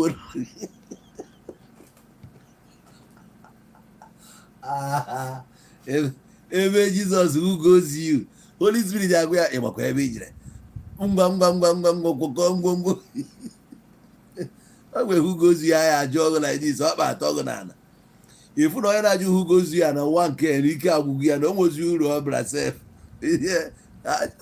a na-eme na ọ na-abịa ụfọdụ a na-apanik ebe ka ọ ga-ebido o nwere ebe ifuru peace dị ọ bịa Naijiria oyekpe n'ikpe ndị APC na NDC Labour Party ọ na-anụ kesi Natasha na ndị a ebe ka ọ ga-eti ibe ọnụ it's coming soon ebe ime gịnị ebe ka ọ na-abịa ọ ndị kidnappers ka ọ bụ ikwu okwu ka ọ ndị Biafra he proscribe ka onye Sokoto ka ọ na-eje oge show nwa ọmọtọchọ onye ọmọkwe ọmọtọchọ show me the law. Onye okuziela ọmọtọchọ the law. Gịnị ebe ka ọ na-abịa? Onye jenwu Sambisa forest. Ebe ka ọ na-abịa? Sambisa forest. Ọmọkwe ya na mine n'ugwu Hausa. Ke mmadụ oneko etinwu kesi họn. Abuja ko mụ ike gbọọ ya ụja n'isi. Where is this all coming from? You are very stupid. Oh yeah, what Jesus said, you are very stupid. Look at you. Na no kana dey reason kwan. Make una dey reason. Oye ekpenwu case dị na Jerusalem. Ke ndị ọ ga-enye Jerusalem? Ọ ndị Israel ka ọ Palestine enye Jerusalem ahụ? Ọ bụ ọbịa kịta oyekwu na ndị Israel ọfụ kịta bụ ụmụnne ya ma mbụ Jizọs a na-abịa ha o Jizọs Israel ọ na-abịa for or this current Israel ka nke ochie ebe ka nke ochie ọ na-abịa very soon ebe ka ọ na-abịa ebe onye ndị ka ọ na-abịakwute ọ na-abịa asị gịnị nna asị niile asịrị gị ebe a now ihe ọzọ m jụrụ ndị ụka akọwatanwu ya ọ bụ na Adam bụ the first man ekere etu ha esi wee ka ọ na-eji aja wee kpụọ ọnya wee kee nya ihe nna-achọ ịjụgo bụ o nwere ihe dị n'ahụ Adam anyị na-enwerọ? O nwere ife dị n'arụ Adam anyị na-enwerọ? Ọkwa Adam nwere akpụ ntube etu anyị si nwee maka ọ ya ka anyị yiri na asị mpa anyị. Ọ bụ na Adam nwere akpụ ntube ebeezi ka ebe akpụ ntube ahụ si bido maka na anyị nche niile dị ndụ taa ma ka anyị si wee nwee akpụ ntube. Akpụ ntube bụ ihe kọnetrị anyị ahụ umbilical cord kọnetrị anyị to ihe na mma anyị ji si ebe a wee na-efid. All from that cord ka anyị ji efid mgbe anyị nọ n'ime afọ. Oge a mụziri anyị apụta eji scissors wee kọtụọ detain kọtụ ọnya kpachie ya anyị emegidezie na-aṅụzi ala until that na-akpọ nkụ dapụ nya bụ na anyị nwere nevel akpụ ntube. So ọ bụrụ na Adam nwere ya onye nwa n'afọ nwaanyị ka ya n'afọ nwaanyị o si wee pụta ka o si nwezi akpụ ntube ma ọ bụrụ na o si ya n'afọ nwaanyị pụta ka anyị si wee buruzie akpụ ntube a nye ka anyị yiri nwa eyighị nne eyighị nna oyeyi anụ bi n'ọhịa. Onye ụka cannot reason. If you say that you can never find a smart person, intelligent person, ime afọ ya n'ụlọ ụka ihe niile ị ga-afụ ebe a mugu ndị na-ada ajụ people that cannot reason. Enwebụ onye ụka dị ndụ reason ihe a nkwu kịta gị nwa na-anụ ya mgbe ị na-eje ụka. Have you ever reasoned this thing nkwu na ị ga-erizin ya maka mgbe ahụ igbu onuku odeku maka igbu odeku original onuku mbọsị ụka ije ebe a chịgọrọ nke iji inyecha onyinye nke mbụ akpọkwa ọzọ ijenye akpọkwa nke ịtọ ijenye enwere ike o nwere grupu ị nọ n'ụlọ ụka that Sunday abụrụ Sunday unu ihe ejekwa jee enye onyinye asị unu onwe nke a na-eje buru friji buru fan bukọrọ ihe dị iche iche ihe niile eji bịa onyinye n'anya ụnụ ka ụnụ ga-anọ akụọ ya auction lee nya baza sel asị nwa na-emebe ijidekwa ego igoro ihe egorokwu ya n'aka ndị ụka dachikwakwa ya ụkọ ewere ụnụ na-agbazu aha ikpulu efi bịa nye ha kpọpụtakwa efi ahụ lee nya igorokwa dị efi ịdachikwa ahịa na-emesi ka zombi ịma ihe eji ego eme mana kọmuniti isi pụta ego a zuru igo sandals school shoe with stockings jee na school ego primary school ego amamata jee ebe a kee ya ụmụ akwụkwọ niile you know go do am. Ịma na ụmụazị ya need exercise book ha ji eje akwụkwọ even textbooks ịma na ọ na-abụ ewere nke a gụọ tem apụta next step asịkwasị go nka thank God na Soludo akwụsị ya na Anambra steeti. Ndị nne na nna bụ ibu dị iche iche time ị ga-enye back to your community ị ga-enye ya sow that seed n'isi ụmụazị na ụmụazị a bụ ndị ga-akarị touch of this village echi mana ihe a bụ the legacy ị ga-edebe to plant on these children. But inwe time you can never come jee na school ahụ kpọpụta ha nche niile akwụ ha na line ịgwa ha okwu ụmụazị abicha ndụ ha nwụọ they will never forget the day brother abịa gwa ha okwu esoro m ya I don't do my own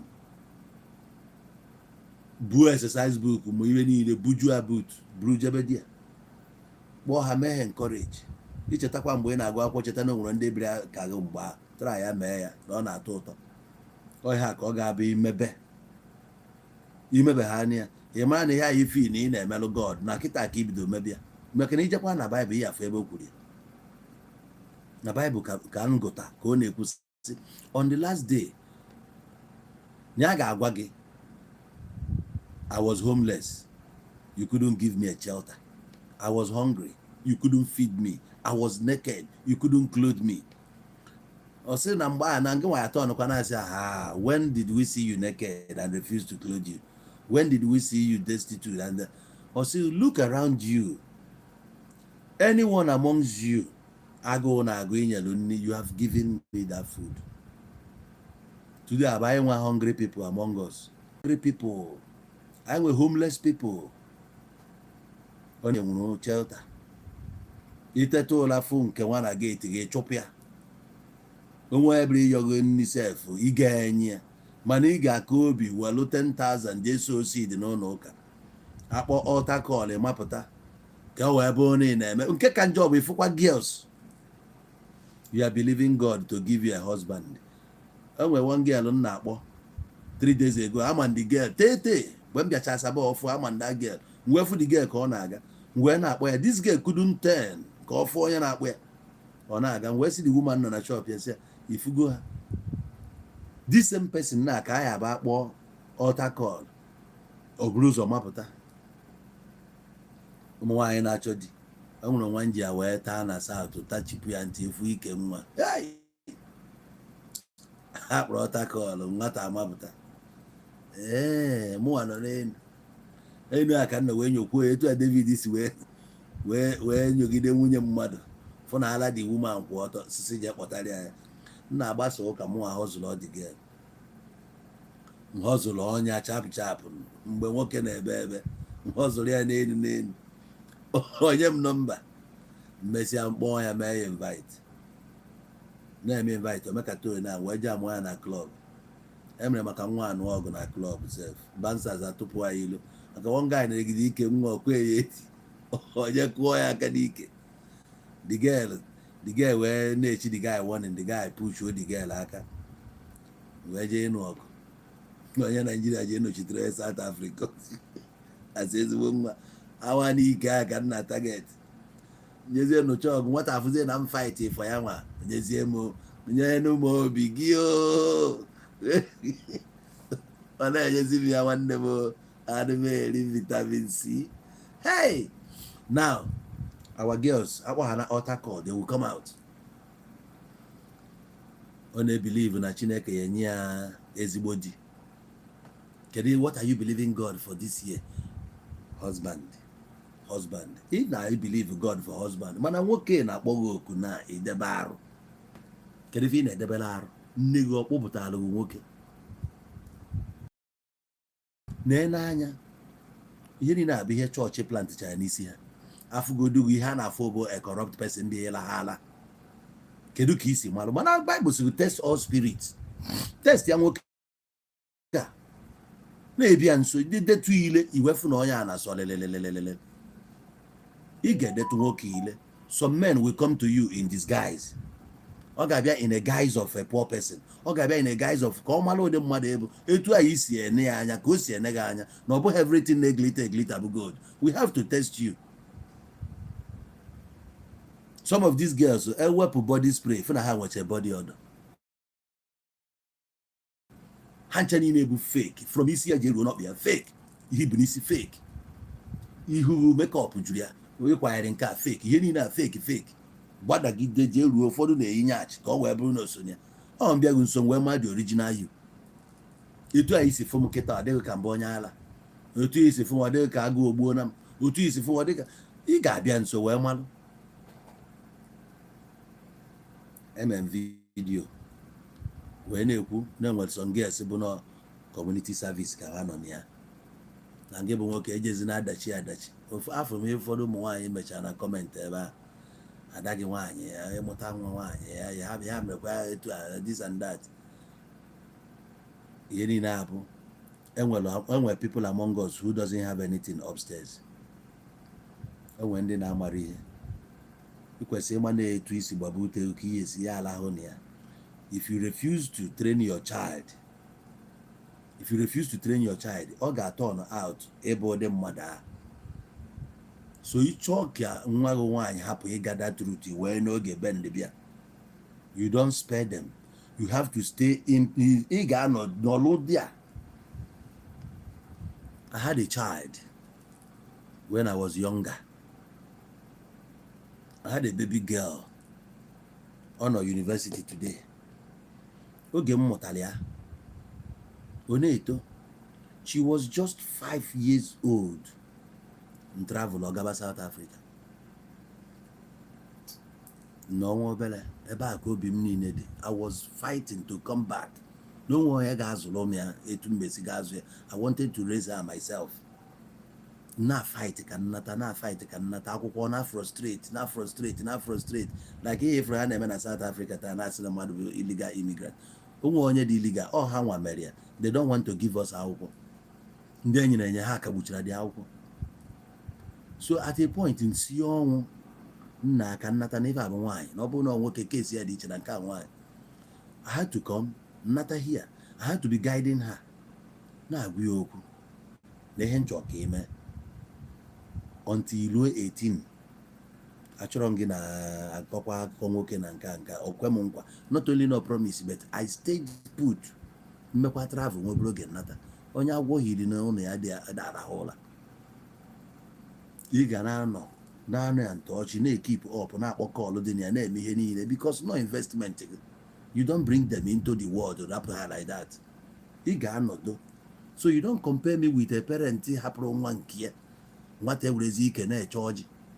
A na-ekreti awareness ka ị mara na ihe na-eme ịpụta ịchọ onye ị na-akọ ọnụ mmadụ ọ bụrụ onye mere ibie. Ịmụta nwa zụọ ya azụọ, ịmụta nwa guide ya through. That's all. Ọ bụghị ihe kwuru n'ọnụ ga-eme na ndụ m. The only reason that thing ga-eji ga-eme bụ nlụs guard ya. Ịkpọba ngwa ahịa negharị ya anya. Onwe onye ga-abịa etoere ma ịkpọba ahịa na-apịachi ya na-akpọ ndị mmadụ mgbe aka ndị mmadụ ga-abịa zụrụ ha. It's as simple as that. So ihe abụọ, you don't need that Bible ka ị marụ na nwa ịmụrụ amụ na ị ga-azụ ya azụ. You don't need Bible to tell you how to raise your children. You can raise your children according to life for the kita. About the life of my FAB. No. If a basic thing, respect, self-sufficiency, and mado in discipline.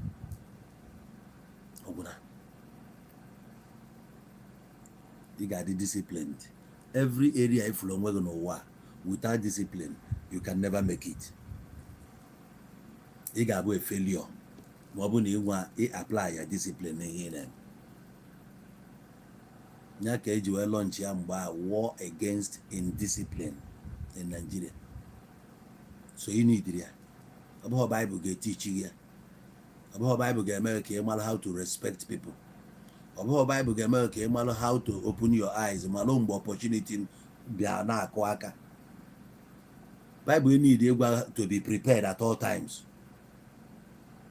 Na Boy Scout ka akuzili anyị na moto Boy Scout bụ be prepared.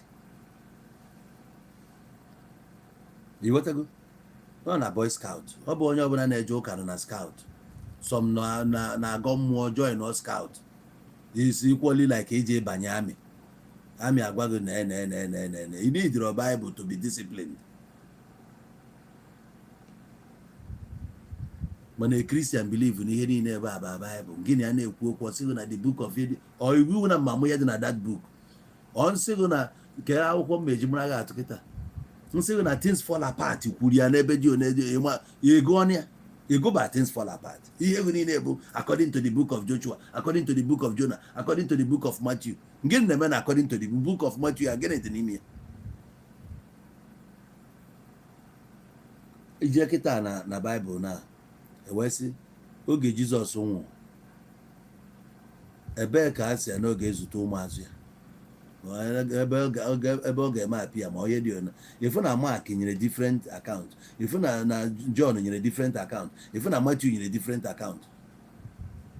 ị na-ajụ ka ezi nke ị ga-eso kee nke dị authentic ebe a mmadụ ọ na-efuru ya mgbe o si n'ọnwụ binie asị na nwaanyị onye izi fụrụ ya na tumbu na o jee na tumbu nwaanyị izi a jere Mary Magdalene jere na tumbu na ọfụrụ one angel, ijee na John asị na ọfụrụ two angel, ijee na nke asị gị na ifu na ihe adịghị correct ọ ihe dị one ka ị na-abịa asị m according to the book of.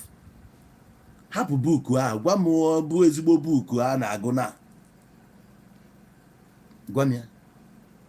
Enwere ezigbo authors ndị dechiri ezigbo akwụkwọ ya bụ na ị na-agụ kịta ị na-amụ ị na-adị wise, ị na-agụ ị na-adị wise, ọ ga na-emepe gị anya according to ihe na-eme kịta. Na the same Bible ka a sịrị na ndị nwa agbara war, Joshua jere war ewee na-emeri ha. God ewee sị ya nọ na bụ owenye aka ya enu Israel emeriba, owetuo emeriba Israel. No ya no Joshua wee sị ka the sun stand there still, the sun wee stand there still, ha wee emeriba ndị a. Eche nas na earth na rotate around the sun. O gosiri na sun nọ stand still. Ọ sayensị mee ka ịmalụ na sun nọ steady. Nke a nọ earth na-erotate na sun adịghị rotate. Mgbe ọ bụrụ eziokwu ọwasị earth na-erotate ka ezi nke ije na Bible sị anyị na sun stand still, ọ na-anọbu still ofu ebe. Sun na-eme nkwụ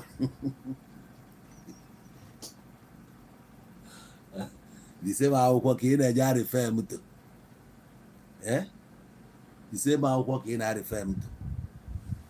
Ebe anyị na-arife m ka ọ ya bụ efu mụ na nwa agbọghọbịa n'ụzọ na-abụ na anyị bụ ndị mmehie.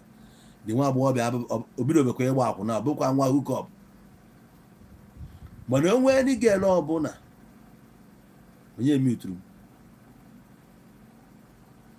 o nwee ndị ga-ele ọbụla efu ka ya na nwoke yi Baịbụl gị bụ onye bụ Baịbụl n'isi, ị condemn the girl. Ekwute okwu klọb, ị condemn the girl ka asị na ọ bazi uru.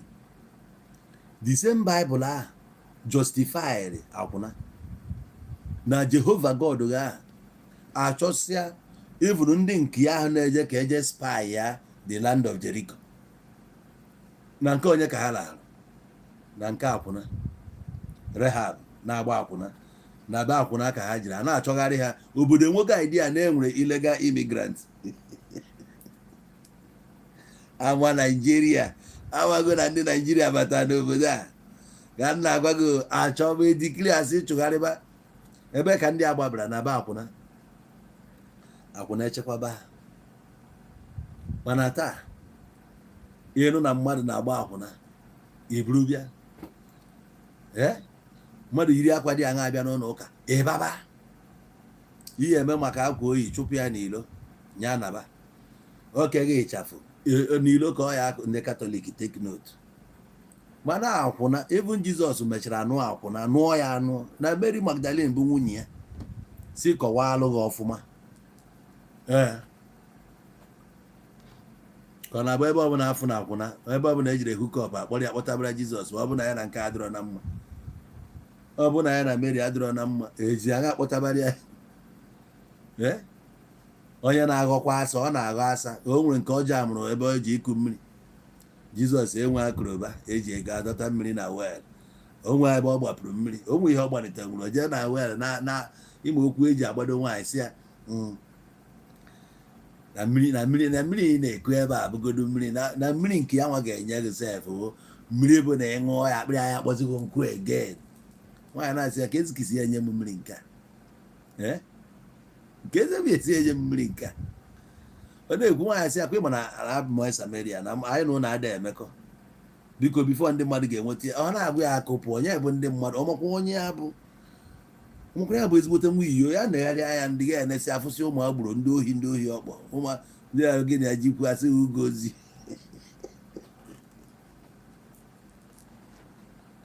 ihe Jizọs laikiri na akwụna ya I never see akwụna ru ha na saịdị nke asị onye ụka kọndem ya mana ha dịcha useful inenekwu lineji Jizọs jee na lineji ya bifo amụọ ya ị ga-afụ nke a na-akpọ Jesi jee na lineji ya onye nke a mụtara onye nke amụta nke amụta nke a jee na ya afụ nke na-eme travel ọ na-eme travel ọ wee pụta nwaanyị ya anụnwa afọ ka ọ wee mụta ka nwa a wee nwee ike nụọ di ka a mụtara ya nwa o wee dozie the girl ka akwụna si the girl ya jee mee hookup the girl wee dress ya jee kwụrụ n'ụzọ ka o mee hookup the man ewepụta wee fụ the girl wee buru ya buru the girl nakpuo the girl lagidere ya lagide ya chilagbu the man ewere nwa ring o ji n'aka nye ya the girl o ji ego ọ gbọchiri ego o ji o nwezi ihe fọrọ na were ring nye the girl jire ebe ọ na-eje jechazie na-alata gbaa the girl adịghị the man bụ onye eze ewekọrọ the man na-asị gịnị sịpụta the girl ya egbu ya o ji wee mee nke the girl wee sị na onye tụbara ime a bụ onye o ji ring ya o wepụtazie ring ya the man na-akụ anya fụ ring nwoke si mba onye ahụ ọ mụtara ka esi ka mụtara onye mụtara Josef efuga ebe Jizọs si bịa n'ihe akwụna na-adị ha mma mana nke nwa na-eje ụka ikweta na akwụna aka mgbe ezigbo mmadụ ikweta ọya ka m ji agwa gị na efu nwa na-eme hukọp ọ bụrụ na hukọp ma nwa nwere obi sarịsarị na-enye ndị mmadụ adachizina ya rapịa na o nwere mishọn nwa a na-asa ụfọdụ aghọta my meseji ụmụ nwaanyị abịa akọba ọnụ eji ụmụazị edozi ọnọdụ Bible kọwara ya many places mana as stupid as you can be ị ya na-afụ important verses dị na Bible ị na-afụ n'ebe bụ salvation ka isi ya eje eluigwe ka isi ya eme nke jekwa na Revelation ihe eje eluigwe dị 144,000 jekwa chek ya ọkija je ha anya o nwezikwa onye ọzọ na-abanye di ya jee na Bible jee gụọ na Revelation 144,000 ijecha o nwezie slot front wee consider ọnụ na-awa anya ị na-eje n'igwe na-agwaghị na time akụrụ gị akụkọ a gaa ije na China na-ezighị ụdị ozi ya ebe ndị China na-ekwu okwu na-arụgide na-arụzi robọt nwaanyị bụ na ọ na-aga ije elesighị ya etiri ya na katọn mgbe ya wee bil nke ịnụ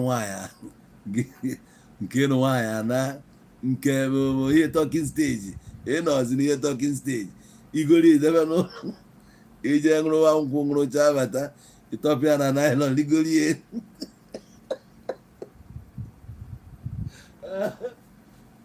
ị na-azụ ya ọ na-achịrị gị ọchị ị na-emetụ ya ka ọ dịka mmadụ ga gị na ya dina iche ọdọ gị onye gị iche ikobi ọkpịa n'elu ọ gbasalụ gị ya iriribe eriricha ikechikwe ya dekọ ọ na-ebere gị ego mmadụ agha kpọọ gị na ọ na-emebe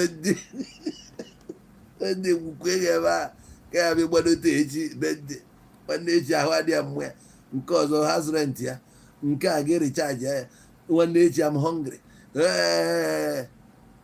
ndị China mere ụwa dị isi ị na-eme talking stage gbuo gị dị ya ị ga-anọ ya agbakọ nna ya nwere oge na o nwezi onye na agbado nwaanyị o ji eme nnụ ele ya 2 million naira iko bigoro ya 2 million mara nọ ya ọ ya asaa bụ ego gbakwuo gị n'aka ịchọ anọda kọlọ ị nwere ike chiri ịtọ wụsa onwe nke ya atịghị ụwa ndị eyu achite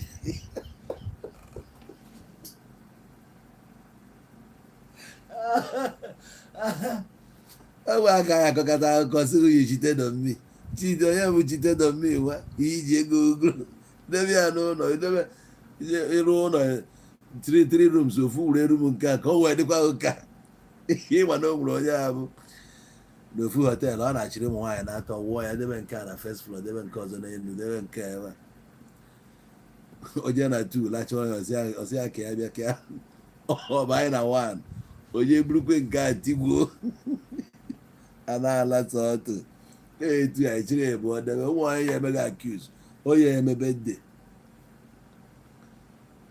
gị bịa mere ya bedde ada akụ ụdịrị aka akụ ọ nọkọta anaghị ego recharge kaadị ma ego data ọ nọkọta anaghị transport na ahụ adị ya mma ada akụ ụdịrị aka ihe na-abụ virgin ewesikwa emechọrọ gị bụ odogwu asaba bịaba asaba adịghị akụkọ aka ya akọkọtakwa akpụrụ jebe polis hedkwọta niile eburu nke onwe gị na-aka akụkọ repi ọ ịracha iwepụta ya fichasịa idebe ihe kịra mmadụ a na-ara akụkọ ha idina ya n'elu nọ n'elu mmadụ ka idina ọhịa China na-akọwa na nọrọ na-ekwugheri ndị ga-eje enigwe na ndị ama na-eje enigwe ejụọ ndị ụka enigwe ha na-eje ụmụ agbọghọbịa ọnụ ya ha ya akọwata n'ime ụmụ agbọghọbịa ọnụ ebe a ndị nke Muslim a na-ekwu na a ga-enye 72 virgin isi ebe a wee ruo ebe ahụ enyere 72 virgin ime n'ihe dị na nwaanyị na-abụ ebe a ịnụ ya nwaanyị ịbụọ nwere ịtọ imetụ nke aka nke a sị niile echiti ọnụ ya nwa ọ na-abịa ka ihe eje enigwe iruzie ebe ahụ wee ihe na-arụ bụ ide breki sasa virgin ajụjụ nna ajụzi ebu virgin a na-adị emebedo mgbe ọbụla o nwere ihe dị special na virgin ịla virgin ahụ taa ọkwa ịma n'echi na ọ bụzi ya virgin ọkwa ịma n'echi ọ bụzi virgin o jizi ya mezi ya na nwaanyị enwe value again maka na ọ bụzi virgin a na-eme virgin ọ dịka o nwere ihe dị special na virgin ọkwa sịsọ na-amụ ababaghị n'ike mbụ bicycle a na-anya anya sef na-ebreki virgin bicycle a na-anya anya na-eme nwaanyị ịbanye ebe a iche na ọlago before ọlabịa ị mara ka anyị na-ewere virgin na-acha gị ọkụ otu a nọ na mmụta gị ụtọ ọ bụrụ na ibu virgin mụ ya emetụ gị aka eji ya na-ebu virgin wee ama na ịbụ mmadụ virginity doesn't define you. You nwere ike abstain from sex mana character go bụ 0. No man will put up with a woman who doesn't have a good character. You can keep your virginity as long as you want, but it doesn't make you a valuable person. So we don't place value on virginity.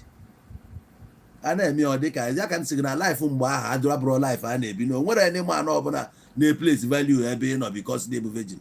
You can be a virgin but you can't cook up a nice meal. You can be a virgin but you're very lazy. You can be a virgin but you're not dirty. Hygiene abroad for you. So kezi ihe virgin ahụ na-alụ gịnị bụzi ya bụ virgin wee weta akwụkwọ ọkụ yo sorry just a moment.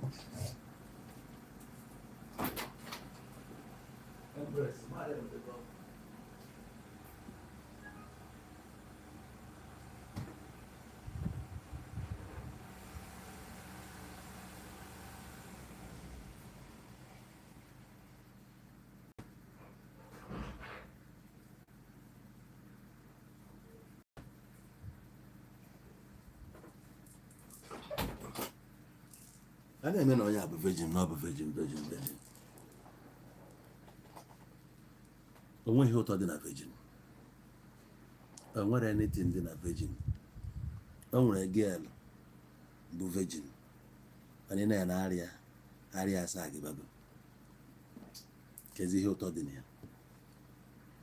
Ọ bụ a na-echeghele ya kịta onye go style. Kedu isi ọhụụ ị na-ala mara style adịrị ya. Maka na o meba mbụ ọma nke na ọma ebe even G-sport ya nwa amara ọ rie nu mbụ rie ebu rie eto ọmara side na-abụ enwetie onwe ihe ọma nke nwazi na onwe nwere ike ịbụrụgo ezigbo onye ochie n'ọhụ ị na-achọ ka igwuo ya o nwere igwuti ya otie mkpu aush ọbịa abịa ọhụrụ bụ na ị na-ala iwetu obi na-eri ya ihe mmadụ na-eri na kedu isi a na-eme vegin now n'eluigwe ahụ a na-ekwu okwu ya. ị na-enekwa pikchọ a na-esere gị na-egosi gị angel niile ị na-afụ ụmụba nke egosiri bụ nwaanyị ọ nwoke o gosiri na nwaanyị enweghị value for ụmụ nwaanyị in that place ị na-ekwu nke ndọm ahụ. now ebe ọ bụ na place a value on ụmụ nwaanyị, so nwa ha anywhere nwaanyị dị represented among the angels. akwefuru ya, segregation dị ebe ahụ. ọzọ dị ka ibie bụ na angels niile ya na-afụ ha nche na-ebucha sword ahụ eji eme gịnị? o gosiri na wọd dị ya, no peace dị ya. onye na ibi aka ọ na-esere ya na ibi ebe ahụ wee na-ebugharị sword, ọ na-esere onye na ibi ebe ahụ ị na-eme na ị na-eche ije enigwe ka ije enigwe ka ije enigwe, ị ga-agba n'iwu ọ dị ebe a. common Fulani gị na-emenwu ihe dị na ha ebe a o wee dị oke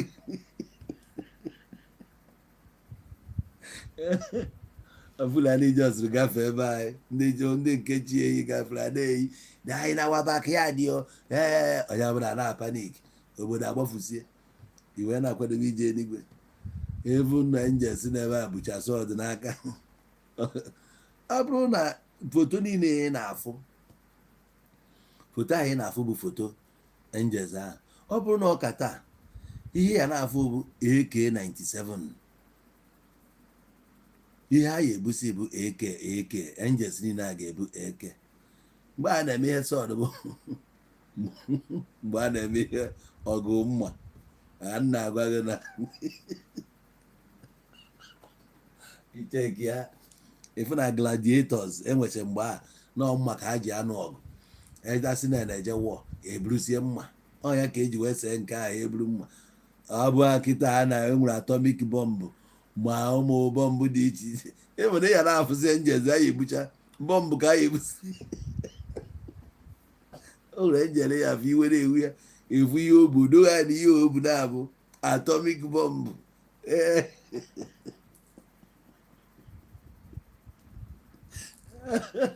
odo ya na nne m na ebe a dị mmụọ ọjije adịte eyi ya ka nyere achọrọ ije n'igwe ụwa nnọ ka mma ka n'anya ndị Fulani ya n'anya n'anyakwu ndị IPOB.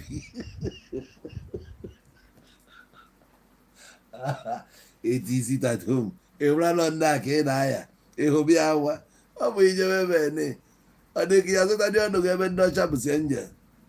gịnị ka ịmụ ya ekwu na-eje enigwe kwueriwe nke nwa na-eje ama ahụ taksị n'eluigwe ya kwunye ya, i nwere choice ikwuna igbu taksị Tinubu ọ dịghị ka taksị ya bụ nke ya kwunu na nke a na-amaghị n'ụlọ ụka. ụfọdụ na-agbagharị ịkwụọ nke Tinubu ịkwụọ nke ụlọ ụka, ịmago nke ya akwụ ebe ahụ ị na-eche ije eluigwe. ka ọ dịma na-ementenu city of David eji ebe ahụ bụzi nke imentenu nke Michael, ije kwụọ nke Gabriel, iji akwụcha ma development fee nke ihe niile a na-asị gị na prepare go mansion, ihe akwụ development fee.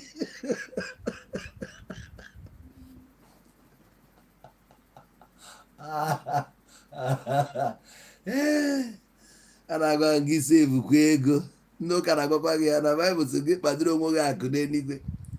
a na-agwa gị sevu ego anyị na-esevu oke wee ụlọ a na-arụ ebe nke developụ olu ka ị akwụ development fee.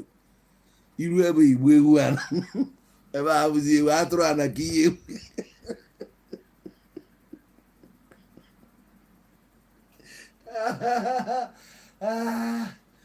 enwere ike sef ihe a na-agwa gị na Jizọs ji idoziri ụlọ ebe o nwere ike Jizọs na-anụ ọgụ sins ndị land grava agravụchara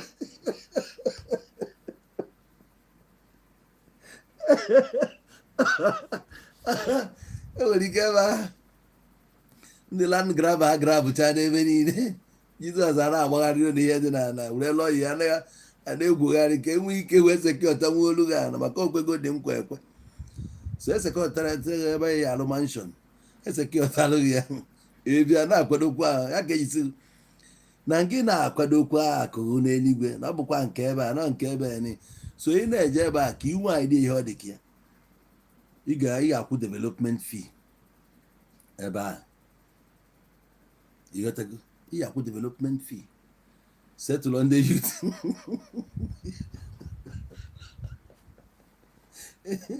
ị ga-esetụrụ ndị youth ebe a igwe bido n'ịrụ nke gị nyanwa ji ịrụrụ gị ka a sị na arụcha debe gị ebe a na ị akwụnwe ụgwọ ya ka ọ na-ịma na o nwesịrị ebe a rụrụ ndị real estate nwere nke a rụchara na ịbịa gwa gị ego na ọkwụ na ya i wee banyere ị na-akwụzi mortgage ighọtago ọ ya bụ ihe ọ na-akwadoro gị since ihe bụ na ọ bịa a na-azụ ana ebe ahụ esekiotenwu ana nke ya nke fụrụ afọ ana ịmaba saịdị a ga-eti gị enwere ike saịdị nke ya dị ọkụ mmụọ nso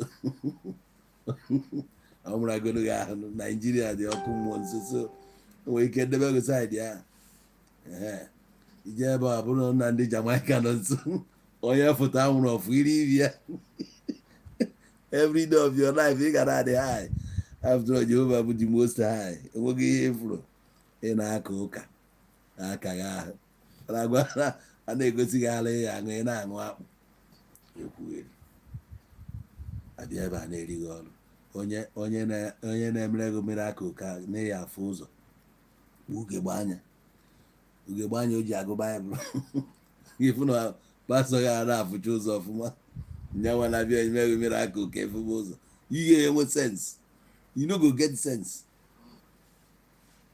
ọ ga-eme onye ngwụrọ na-aga ije na-enekwa ya n'ọkpa efu na pastọ na-ana na onye eze Jizọs ndangwuru ugwu ọkụ efuru ya ọ na-esili mensi ya na-esili ya onye ejighị ego na-esili ndị mmadụ you no get money jighị ego ị na-esili ndị mmadụ mgbe ọbụla iburu ego n'aka ego a na-echekwa n'ọkwa 100 naira agbara na bọndụ bụ ihe ọ bụ eji abịa enye gị ekene onye na-abịa enye gị ekene a onwezi afọ na oge eji gbara gị transfa onye chi ebe inye ekene ojeje na nke ndị POS oje ebe ahụ ochenjichazie ego o wee buru bịa nye gị o burukwa ego ahụ polisi jiri ya n'ụzọ sị na gị o buru ego ahụ ịgbara onwere ka esi buru ego polisi akpọrọ gị jeze ajụjụ ego dị too much akwụba gị n'ime gbanye gị n'ime ọhịa ebe a buru ego polisi kwụsịrị n'ụzọ biri tụdo m egbe nsị ya mmatuo ngwa gbaa dị egbe na-aba a na-ekwu na ahịa eje steshọn si aka ijebe na nwetakwa ngwa ndị akwụsịsịrị ebe ofu polisi wee kpọrọ wee sị m na ebe anyị nọ na ebe a dị very dangerous na mba n'ime ọhịa mfu isi ụmụnne m dịsi ebe a ozu ụmụnne m agbagbuchara mgbe ndị SARS na a na-agba ụmụnne a bakpụrụ emechaa transfa niile a ga-eme agba ndị a sef nke ahụ ga so o nwere ụdị ego ihe ebu na moto polisi anya ukwu ka ọchị gbagha ma naghị ego dị na jeti igu na nga dọmpụ ọgwụ sọngwe ka ma onye eze a na-eburu ego n'aka na ndị ka ị na-aghọrị ọkwa the same gullible people ka ị na-aghọrị onye na-eyuzu sensi ya kwesịrị ịjụ ajụjụ how come na onye ọbụla na-abịa inye ekene na-eji cash na this cashless society anyị nọ n'ime ya na ịma na eje na bank cannot give you more than 100,000 cash asị uje use ATM kaadị gị ahụ nwere limit n'ọzọ ihe emezi bụ gị yuzuo your mobile app wee run or transfer eche run because achọzi ka a na-eyuzu akwụkwọ ego achọzi ka a na-eyuzu ya still na inu taa mụ na gị nọkwa ka ị afụkwa some people ha dey use mobile app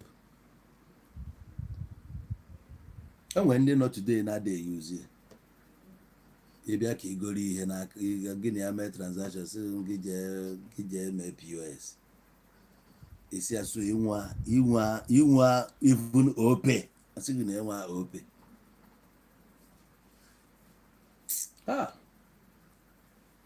anyway adịgo ka ọ dị adị ọ ka eme ka ndị mmadụ ghọta time abịago when you wake up from your slumber face a reality. The reality bụ I am the way, the truth and the life. Gịnị bụ the way, the truth and the life? Internet. That is the way to success. the road that will lead you to success today bụ internet. And ebe a ka the truth nọ. The truth bụ na onwe ebe ọzọ ị ga-esi ga-eme ya outside internet. Any other road isi ga-adị very slow. Any road ọbụla isi na-aka ịchụ ego outside internet ga-adị slow. Mụ na gị ji deal na business. Ịkpọ m na phone. Ịbanye moto jebe Lagos. Eme agha na ịbra moto chọta na Lagos ọ bụrụ na m ejebe ga Abuja. Ị ga-abakwa moto chọrọ m bịaba Abuja. Ị ga-akpọ m na phone. A na-emezi ihe na nna aja bịa na nke unu nwa onye mfụ. A ga-ajụ gị ịda akpọ m akpọ. Ịkpọ ihe a bụ the only way you can access me easily bụ through phone. Ọ ya bụ internet ya. Technology. Onye abụ the way. Okay. Abụ na ịchọrọ contribute, you can now request on TikTok. M ga-agbabata gị n'iru akwụkwọ. You can request. I will give you that audience. Casey Francis, I give you the platform. If you're going on Facebook and you want to contribute, you can request. And for your request, I'll bring you up. If you have any question, you can ask.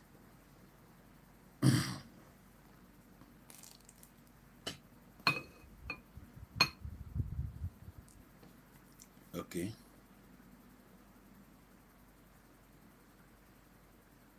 Casey, I've accepted. One cake, man.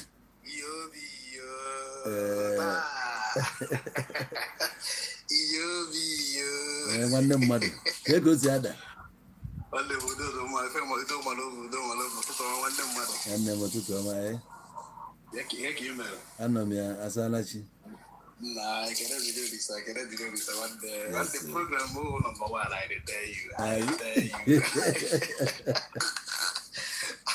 I made the program also ties in all late Wakachuku. Only with the from 3 o'clock. I down a day with the one because I don't win I episode that you will get that. I tell you. Because here I go you want to one day. Abby? Yeah. In a be man which now. In a be no man which. My brother. In I go one different to see though. I can follow Pelugu. But see you come a candidate blood. You experience based on when you put on Yana for dear. Yes, so. Then I go home and then I buy a banana. Yes.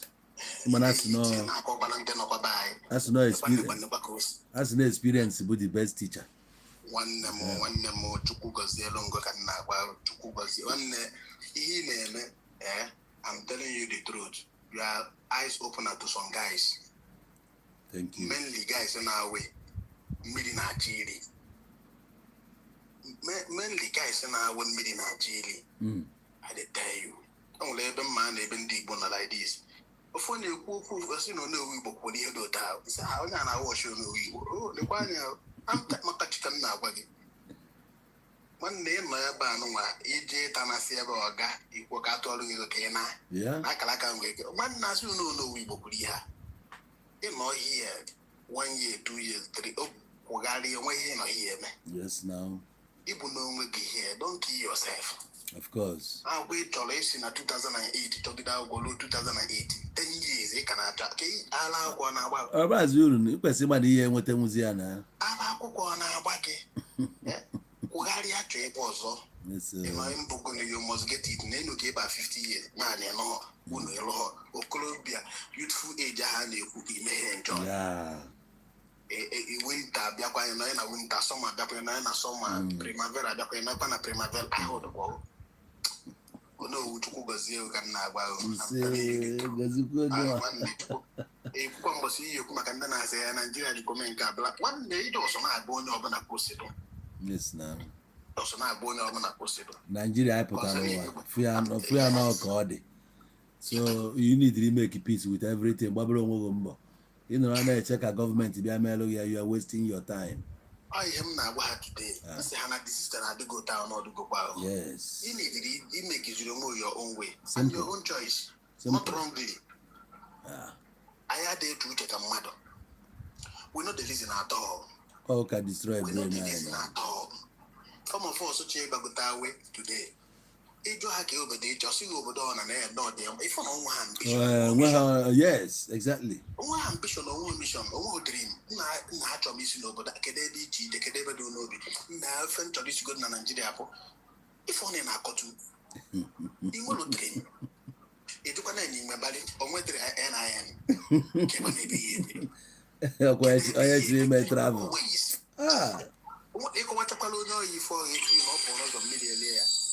Thank you, Kim. No, which was here one on a man. Was I I'm in a front of comment section, but I about my own church. Yes. But I don't name like this. We learn every day here. Yes, I'm telling you the truth. Thank you. I learn every blessed day on this platform. I'm telling you the truth. I learn every blessed day. One day, if you are motivational speaker, people on a gallo, which are dear. Yes. Open on a gallo, take it there. Don't relax. Don't wait for nobody. Encourage in the Nabogota, no age in Abogote, long line. Don't go to Kijaka. But why if you what is oh, Kijaka? And I said, no, we men come in. No, they go to Kano, we go on here and they can defy in our travel.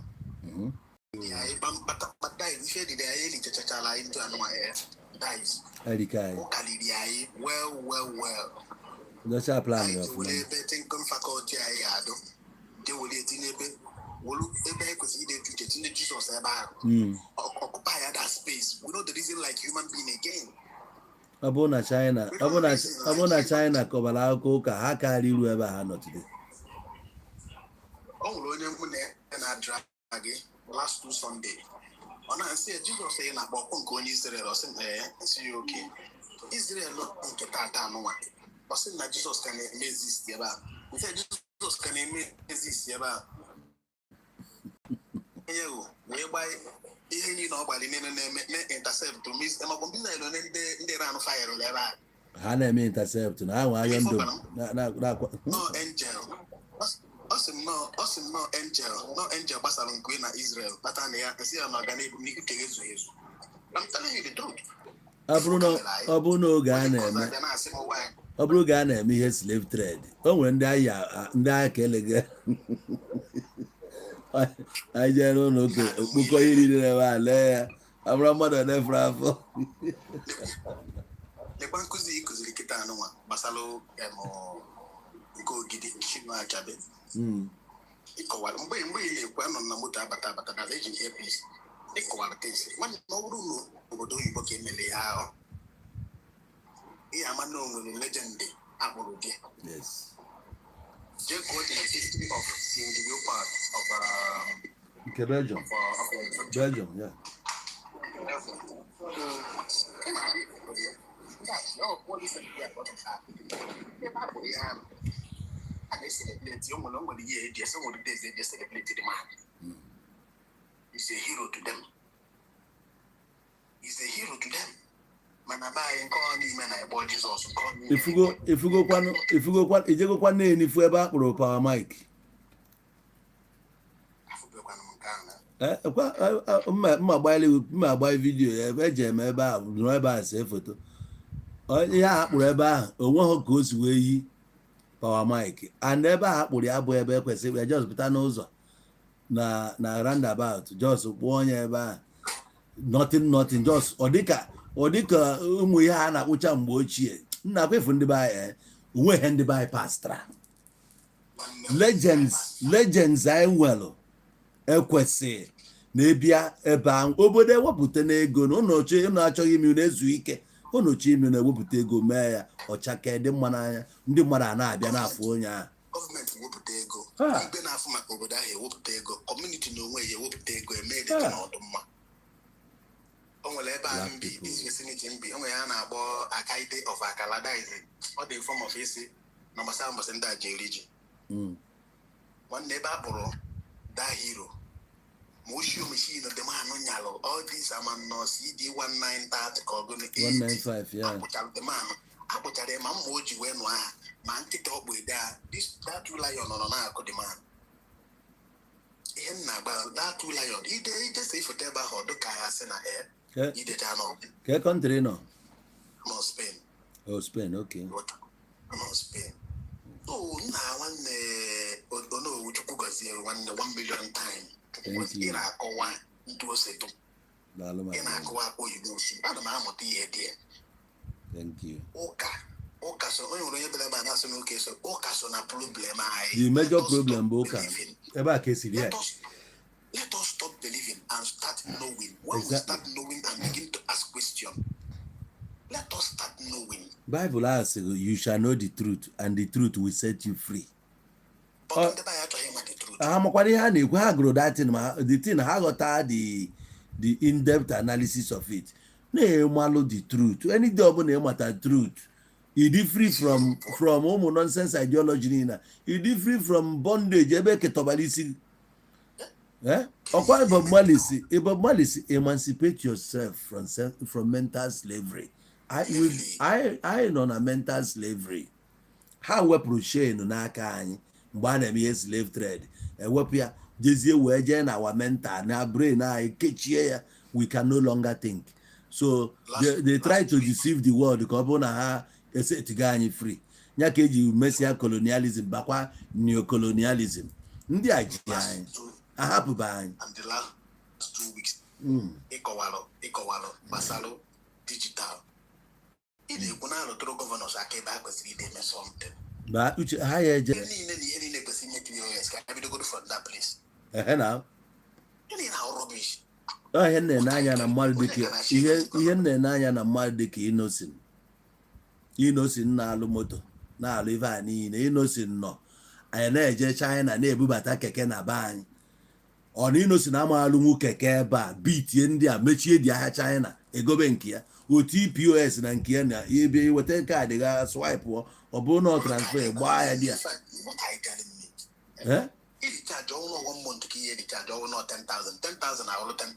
simple iwere kaadị a na-aba nke ya iwelu kaadị a na-aba nke ya oke o nwere one man o nwere na-asaba ebe a na asaba o nwere ndị obodo oyibo jiri ebe a nụnwa gụ na ha na-akpa nkata ibute investment na be anyị mbọgọnụ ya na-echiede ndị aha ya ntụ ọdụ nke ọ nwere aka na-agụkọcha ndị o nwere ndị bụ idiot na nwere ndị bụ idiot ha jiri abroad mana abroad abaghị ime o nwere ofu igwe ọha akwụkwọ ka iji paspọtụ Naijiria iji bịa ebe a ọnwụọ na ịnọzi ebe a kọtu ị na-ebugharị flag ịma mgbasa ebutere ị na-akọtu egwugharị ị na-akọ nọnsens bụrụ onye eriri na-akwụgharị. O nwere moto one igwe bubatara na Asaba ebe a eletrik a na-achaji ya achaji o bubutere ya na-etesron godi ya ndị na-abịa kịta ada akwụ ụgwọ free ka a na-abịa na Asaba ebe a bọs ọ na-esi ọgba ogologo bịa ọkpanam sikwa ọkpanam burukwe ndị mmadụ gaa dị ya ọ na-eme ya kịta ndị mmadụ afụbaghị ya na-afụ ya ụdị ha ka m na-eme expect na Innocent ga-alụ keke nke ya nwere ike ọ lụọ onye ọ bụrụ 3-seater so that na onye a ga-ebunye ya ga na-eme ekikwa ego nke ya enwere ike each trip ọ bụrụ na the driver ga na-ewere ego 1 seat ma 2 seat a na-eme onye a ọ bụrụ nke ya iche ndị mmadụ na-abịa ama nke isi na-arụ ihe a aka na import keke mana ị na-arụ ya ebe a gị mere na ị ya arụ nwu ya oke gị mere na gọọmenti agha asịwụzi ya ngwa achọ ka ị manufacture ife a ka gị na gọọmenti rụọ partnership ndị be anyị can never think ọ bụgodo no coins ọ bụrụ na ị na-aba keke ije na terminal iwere 1000 grow the thing or in form of coins ọ bụrụ special for nke etu ha anya ịbari onwe gị baa ebe a jebere onwe gị mmiri na-ezo emechi ya mmiri ya na-emetụ ka nke ya dị iche nsị m nọ n'ihe ala nele anya from ihe ala gafeta Ọkịja ihe mbọsị ọzọ ụbụrụ Nnewi gbagorozie Ọka na ihe ndị ọzọ I was like ọkwa nne ka ebe a Anambra steeti gọọmenti onwere ọzọ ebe a kịta onwere ọzọ onweghị n'ọzọ na ilo n'one ede ebe ahụ ilo n'one nọ die ihe a na-ekwu security from ihe ala Ọkịja to Nnewi. Nwanne ego polu nwere ya nwere tiny polu na-akwụ ọtọ. Nwanne ihe a na-ese eti kamera ya n'obodo Irotere. Ofuke ya dị n'elu, nke ọzọ ga-adị na medium, nke ọzọ adị na ala. Nke ahụ nọ n'elu. Nwanne ịma ntụ ebe a Bishọp lụrụ họteelụ n'Ọzọbụrụ. Ihe enweta onye nọ n'afịa Ọzọbụrụ ahụ, Orie akpụ ya. Nke ahụ nọ n'elu ya kapchọ ụmụla iti nke echefuru na afa bank agha wee gacha afịa agbata community something side Ọzọbụrụ girls. Ịma ntụ nnukwu kamera na Johnson akwọda akpụ or something the film ebe abazi ihe mbọsị or something o were roundabout ebe a gị na-eme ka ị na-eje kwụsịgo Orie akpụ nwanne niile Michael Junction mmadụ ịkwụ n'ilo ife na-ediri mmadụ ebido n'ụtụtụ 7 o'clock in the morning na mmadụ anọ na system na wash ife na-eme that place. Yes. O nwere ihe ọfụrụ alat ya ndị nwere ike ọ bụla ndị bụ motosaịkụl. O nwere ndị ọwụ special, o nwere ndị ọwụ special, o nwere ndị nwe power bike, o nwere ndị mmadụ isi anya power bike. Yes, na. Before onye ha agba from Michael Junction ahụ efuru to Nnewi ejide. Nke ahụ na-aga kpọọ ndị nọ n'iru ablọkụ ya. Ablọkụ the person. Simple. Bịa ebe a je kpokọta ndị mpa mmadụ buru egbe bụ ihe ha wee nọ ebe a na constitute nuisance. Nwobere ihe etibe na mmadụ. Izumo the plate number. Only MSD people again. The person cannot exist again.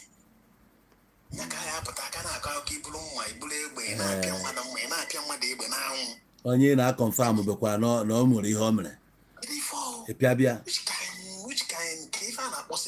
Ụfọdụ abụọ ụmụ mbọ ha kụgidere anya ya na ihu ya azajizite. Ebe a na-abụọ emere. Ọ bụla na-abụọ nwụrụ onye na be mmụọ nne ya ahụ bịa. Ndị mmụọ ya na-ajụ ihe ọbụla mmadụ ebe ka nkatị.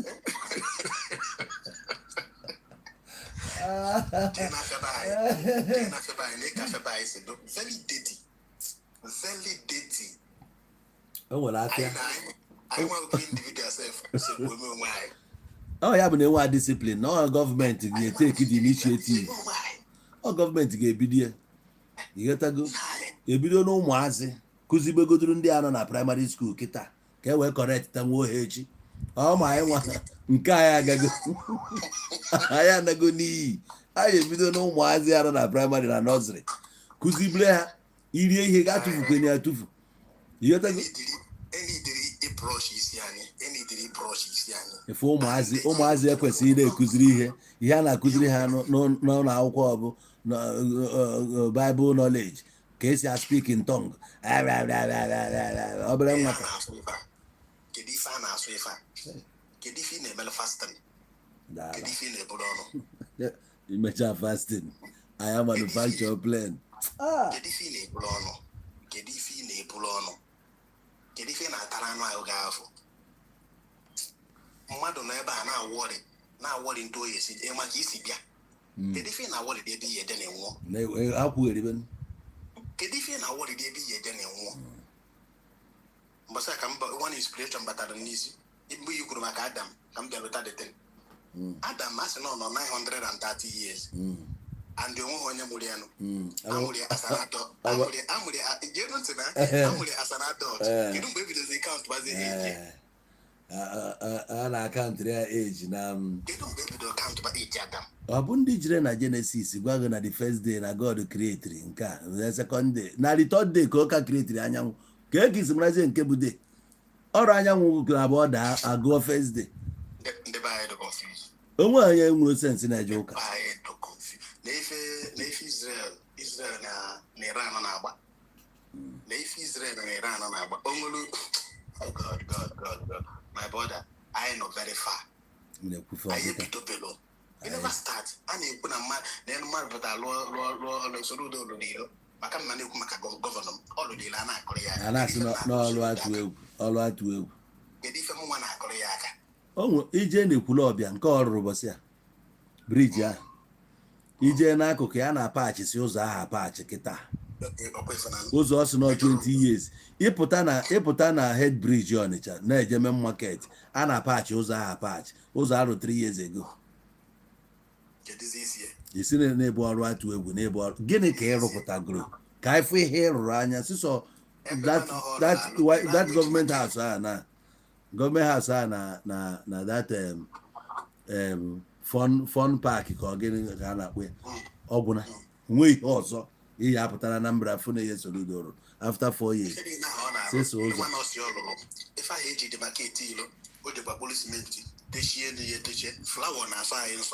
na ike gwụrụ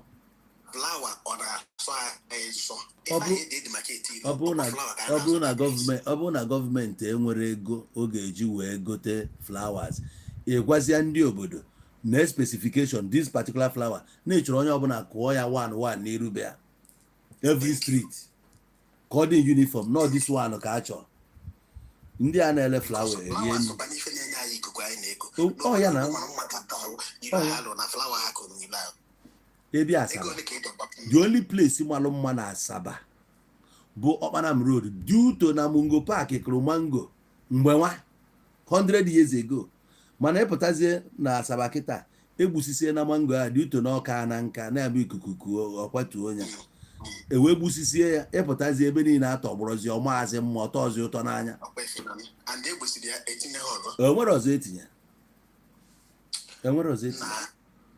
Government anyị na-echechighị echiche azụ.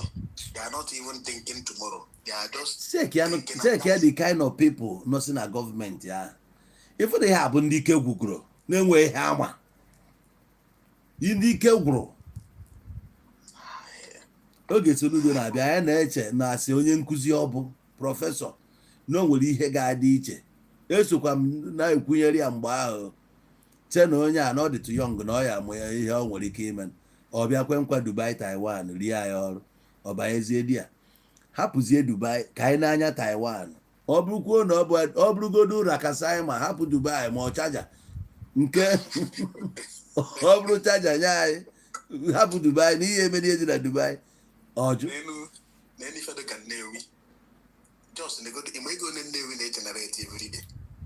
mana gịnị ka ọ rụrụ na Nnewi nothing na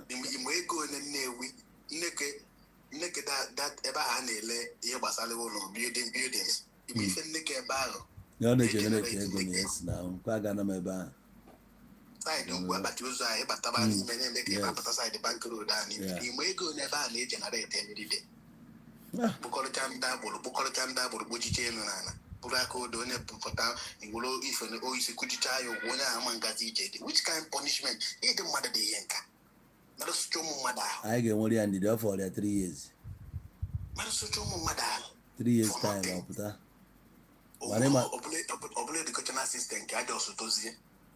nothing onwe nothing onwere ihe mfụrụ dị ya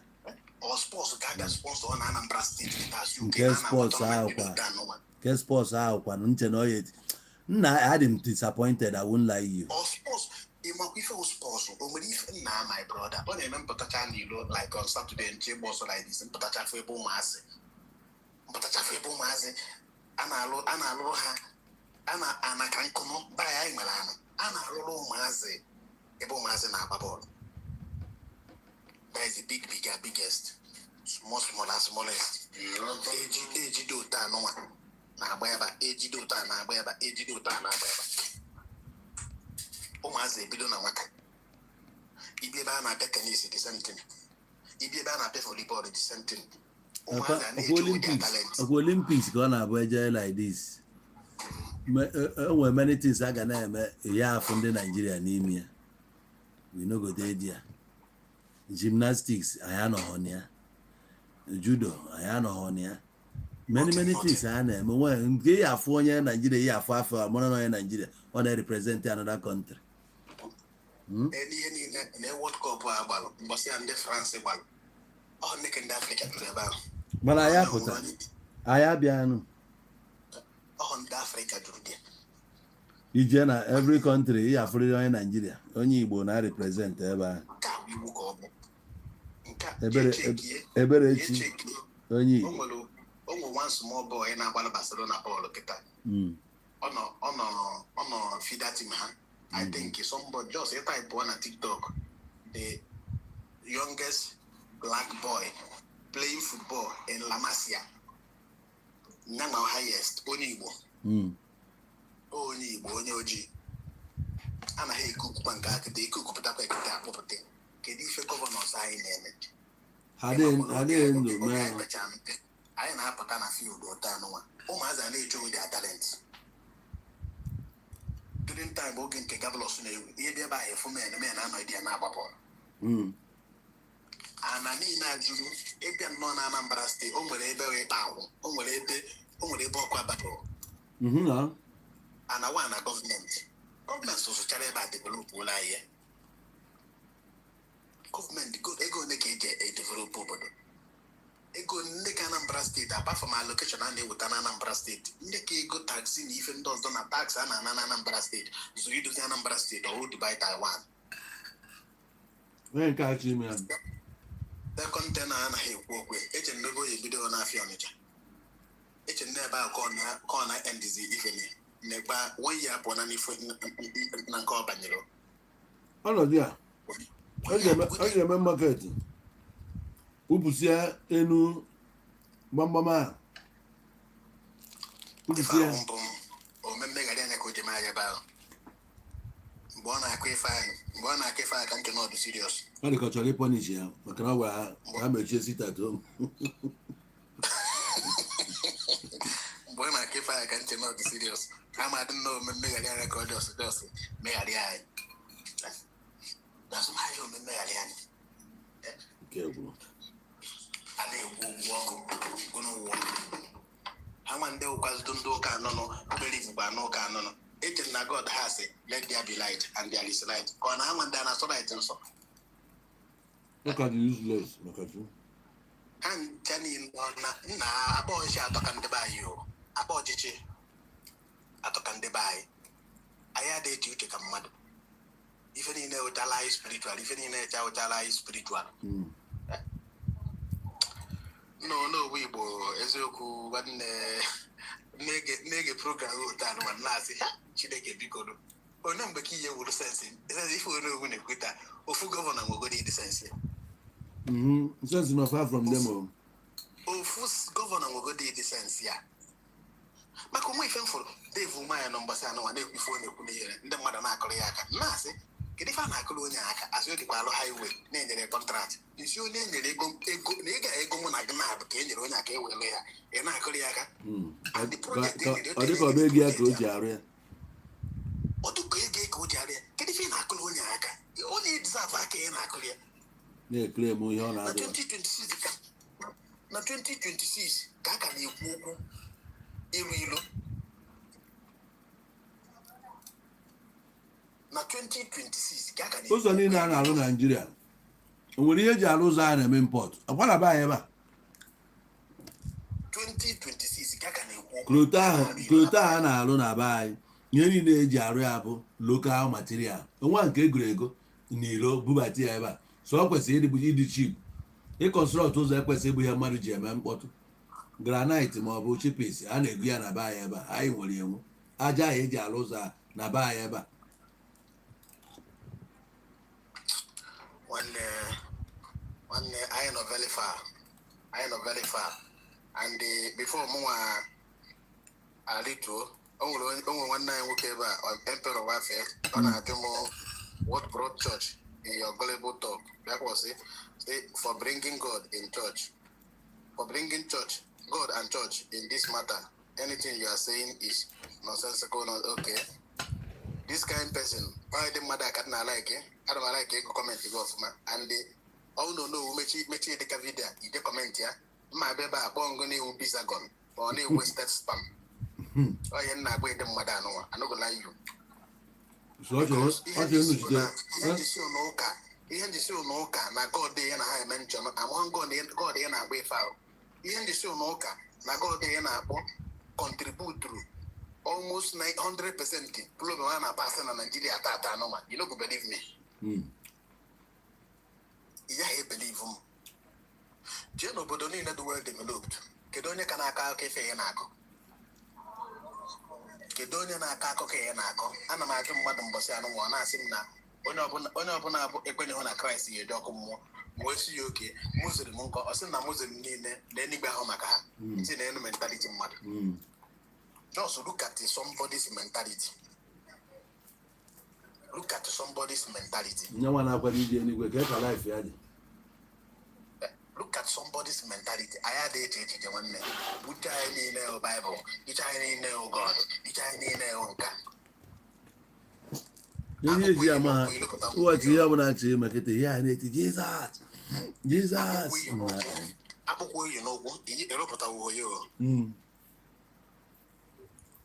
ana ama so na emo church na America mana nkunu na-ebe na bon nke na-ebe na baya ya Nigeria wo daize ngifo ara ka ono ntani ne na awu ya baya madness daize church ni no Nigeria ala ka nta noise ka na eme eke noise onwere onye isi dị mma na baya ọkwa ha ntani ne na Africa pastor ha eje administration na America onwere onye na-ada anointing na America dia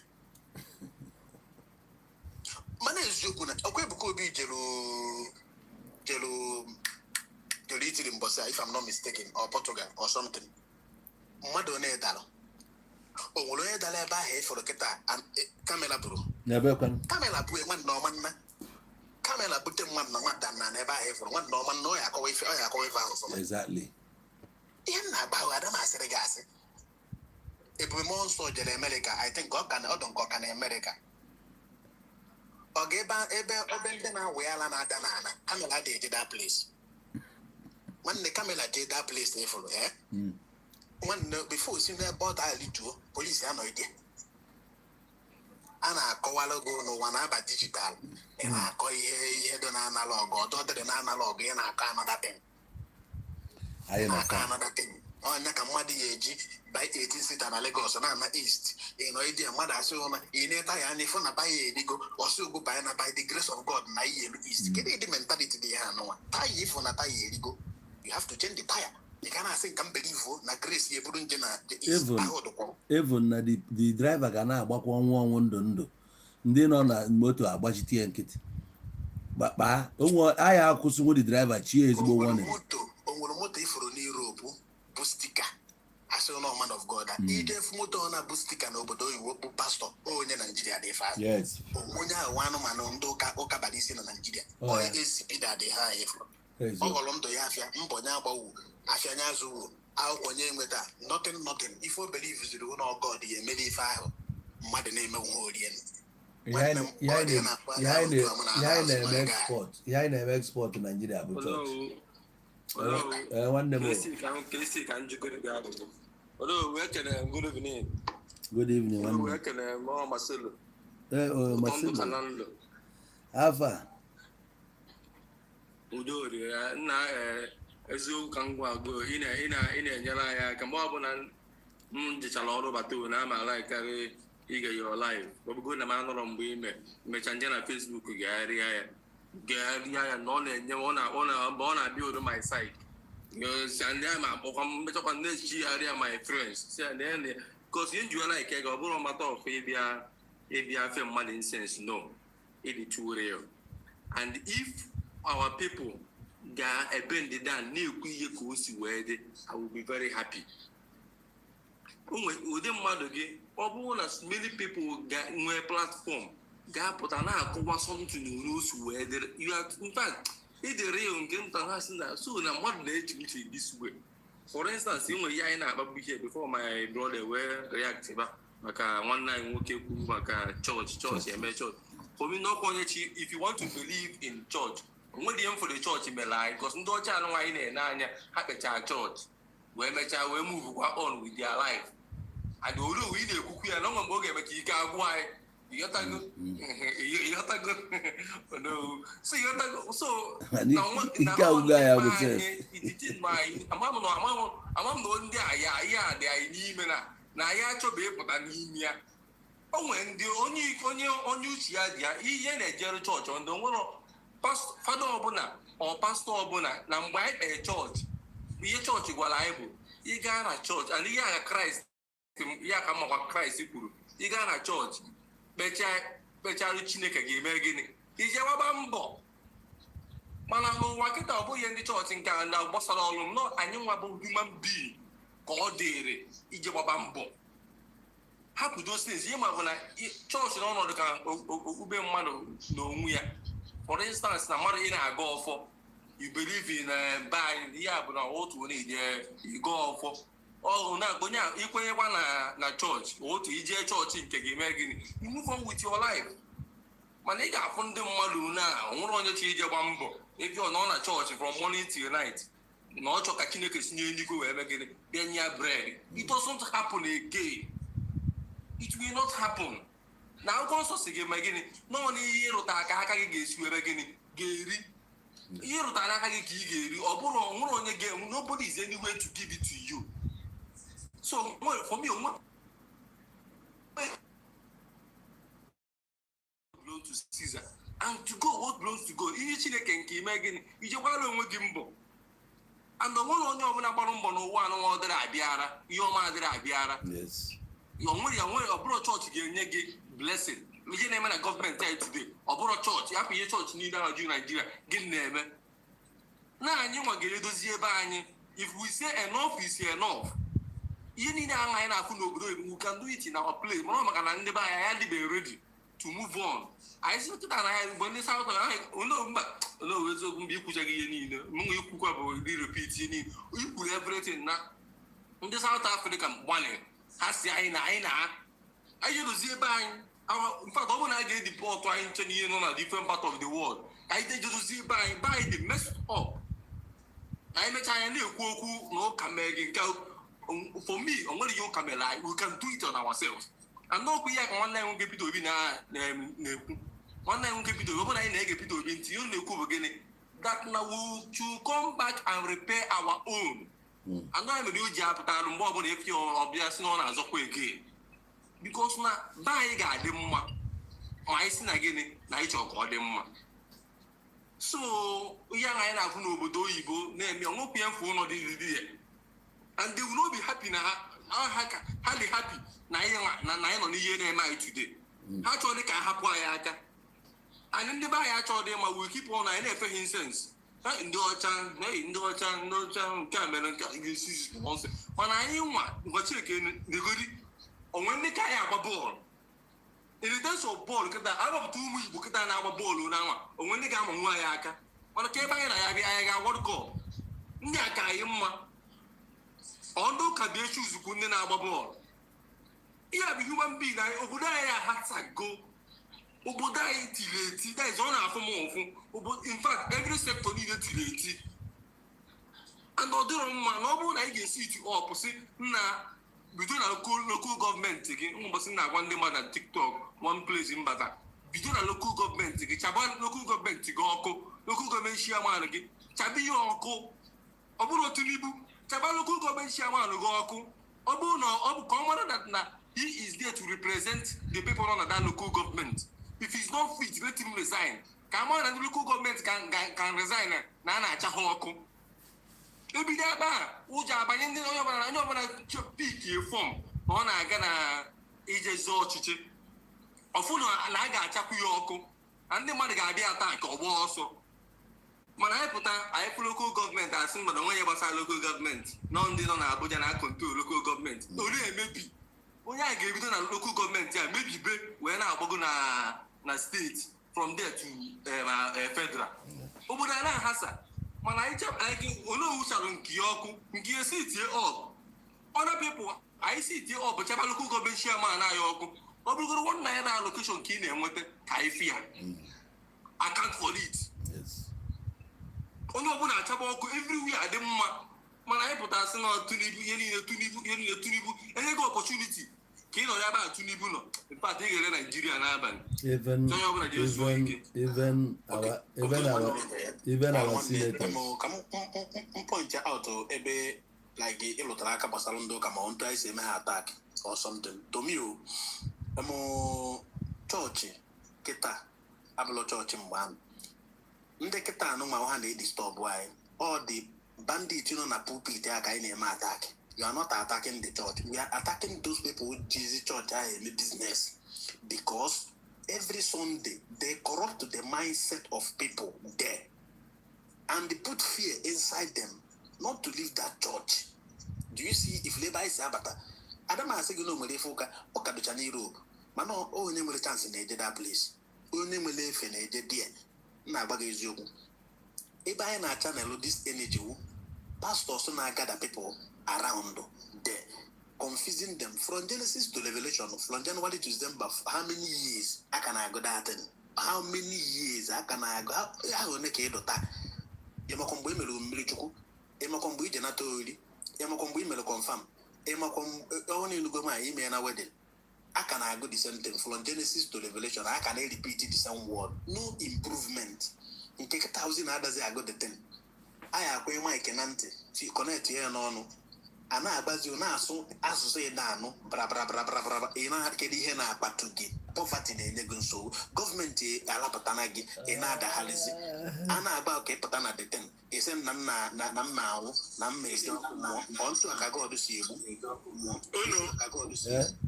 Because good our brother here can see my camp on our watch. Only can Abawo. What would the kids, Okay, I want to not go with it. Yeah, I'm a program. I'm follow no sense. I mean, something that my attention on JJ. Okay. Second, you could before this our brother and a cook it. I felt my attention and just come but I go my opinion. Okay. They only want to make a negative and they can never. No. If a man when you come at them, will feel to them again. Like Jesus and I put the life, the truth, and the whatever. Today, Kim, come matter really here busy. Now, no, it's no can go here busy life. The way and the truth to pick up the internet, which is, I agree with you 100%. Now, here you ever here because our brothers in a church have our problem. The beginning, our problem. Africa go today, especially in Anibo and Nigeria church. So can we say in Kebezo Kokema? What's they call it? Government have our problem. In Nigeria today, government is not the biggest our problem. We have our problem with church, religion. The mindset, age grow, the generation knock it and a generation can with it. We have a problem. Good. Religious people control 90% of African Nigerians and government. Let me say 80%. Like Kamala Anambra State in example now. He had a reverend father more coach come use of Adam Baka. He have Adam Baka could 80% of Indibo believe they carry a governor. Yes. The religious people control the mindset of people in Africa. My Muslim or my Christian, or other religions. Their leaders control the mindset of people than the government. The biggest problem in Africa about religion, especially let me talk about Christianity in Kenya. When you're not about Christians or church, I have a problem. When you have a belief and a comfortable one age. A church in America and a church in Europe and a church everywhere about business. Westerners, white people, these Asians and also almost South America and the Filipino, they make Christians. Same as the with right kids with. White people in the religion or in Nigeria say me church. We have a problem with them because it's their own thing. Yeah. But what our problem has to wear me problem. Man, the worst thing then how they made the Christians here, man. To America, not America to do to America, the white person from 1 year to 50 years, he bought a man 1,000. I don't know, man 900 or 4 years, quote to one verse in the Bible. Some people already have a Bible now. Some people from 50 years, you can now work it. If you know what they're going to have for yes. He a church here for some Kenya.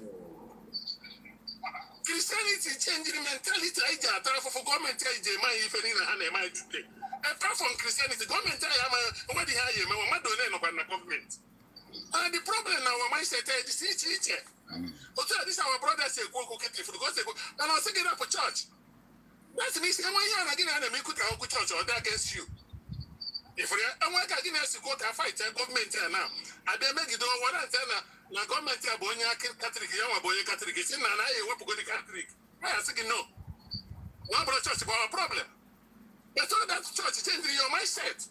mere mmeji wepụta mụ na gị ga-esi ofu nna ụmụnna wee pụta n'iru m anụnwa ka my mother anọ m oge m na-eto my mother mmadụ nwụọ nwaanyị nwụọ nwaada nwụọ n'ụmụnna m mma m esie nri buru akpụ buru ofe na-eje mpa ma eburu mmanya ọ bụrụ nwa ndị a bụrụ nwa m ha ya ebu ihe niile na jee na famili ha ma esi nri for 7 days ụmụada ya na-ebute nri ha ga na-eri nri ha ga-eji akwamozu ndị ụmụada ya ebute ya ndị nna anyị ha ebutesịa mmanya na ihe ndị ọzọ na the same mmanya n'iru maka mmadụ ya abụkwa ofu nwaada nwụọ iji ọma mmanya sị gị rapịa n'ozu ndị katọlik ifuru na chọọchị edifaid kọ ọ bụ onye ozu ndị katọlik ọ bụ ọzọ ozu nwaada mmadụ pụtasị na chọọchị abụrụ problem because na anyị na-eje ngịrịka nwaada nwụziri na-eje katọlik bụ onye katọlik onye asembụ nwe otu ndị asembụ mmadụ bịa ọgwa gị na chọọchị abụrụ awa problem.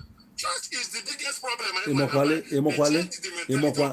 ka ọ hapụ ịbụ na m na-etinye aka n'ọnụ ịmọkwa na onye Anglican jee nụ onye katọlik dị ndị asị mba na ya anụ ya nọ na-eje Anglican. Imagine. N'onye katọlik nwanne gị onye obodo gị onye Igbo ibe gị ọ bụzi onye katọlik. All church with a problem now in all church with a state. All church with a politics. Politics started from church. Yes. This politics in our started from church. So, Madam Abegwam na church have a problem in Africa. Church is the big church but first thing not buy tackle on a buy with this Western education. Then we have westernization, those things, Western education, westernization. Go back to our own system of education and our own way of worship, whatever we want to worship. We believe in ourselves, we stand in ourselves. If we have an idea, watch you go to church with a body fire, God, they want you on okay, Mr. Mother. As far as the word is concerned, what do you want to go to get? Who may so give me anything here? You have a mother, nobody will do it. Of course. You open a mother, and do it. Your boss, okay, here. So I'm my man and I will build ourselves. Without religion, we're even in a weapon one side. Focus on anything and the two language governor, I know to Nigeria and Oga here. And I don't know here with different country, Igbo nation, everything. You know, they use no one language. Yes. And I go to as a science engineer. And I got you off man. Everything are this strangled. Only I one structure. I mean, as far as I say with this Western education and the church, my brother, why by Jazo? Now, somebody be able to church. The church have a problem. I can say for now. That's me. What would you get? What would I go to win? When I get a book in God, more religion. Why ever take it to Amazon in the mentality? This are okay. Because they want to go anything about God. You have no proof. So why are you telling me what you believe? I don't want to hear what you believe. I want to hear what you know. Tell me what you know. Don't tell me what you believe. Of course. Of course. So belief is doubt. Belief is something they want to prove. Something in Amaro. So because you know, another thing you could touch upon very well. Listen, when I didn't know, I don't chance your submission. Then when I didn't know one girl in my gaffy, you were born again. I thought not be idea. You were what that woman when they know you about what I call the Kepao Jebe. Zatacol in Nodi. Man, Madam, what can I was a 20 ton of money on your way. Yeah, we could make it big points. And then was something to read on one of the man couldn't need. Maybe I guess educated one animal here. Mother Boggy. About a mother Boggy got a Mobuki ton and Mother Boggy go.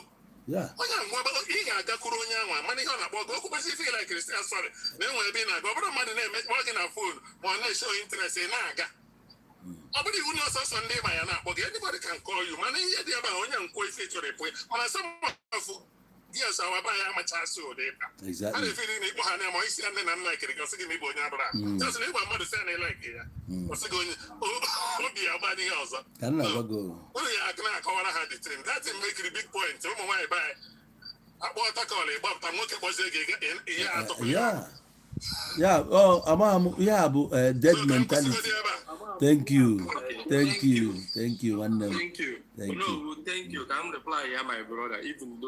Even though I greet you, Caesar. Well, Obi Pulumaloma, Mani watch if I'm there. Point yani aware to aka yotago. Yeah. Young does so this way does he just repeat the point always without even looking at it and digressing it. I think kata kuzero 19 dinner again tea you are just can't bantering without making any point with it. That is one. I'm not forcing you to believe, and I'm not forcing you not to believe. You understand? No, I came here to clear a point, and it's very, very clear. It's very, very okay with me. Everyone idea. It's going and when you know about church, that's no one of the no block idea about attack. I know. Yes, young Kurubu, I made my point based on the recent happening. It's not church with the right problem. I don't fancy it because our EIA today, church mepegodila anya nyere anyị ndụ ma ọ bụrụ na ị ga-agwakwa onwe gị eziokwu mgbe aka na mgbe ndị Anglican bịa Nigeria ma mgbe ndị Catholic bịa Nigeria anyị nwa bụ ndị Igbo we benefited more mgbe anọdụ ewu mgbe anọ wụọ na Nigeria ọ bụghị ụka bụ ebute ewu I am talking. I'm talking.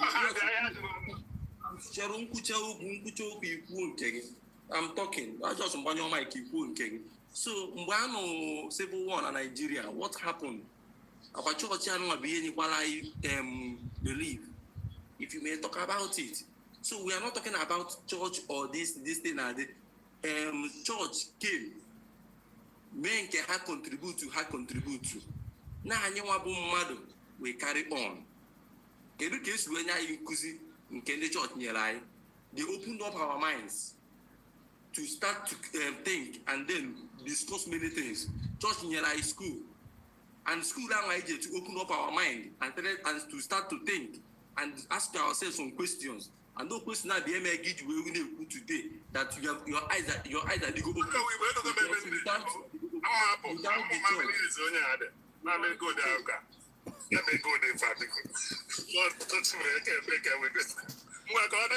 Okay.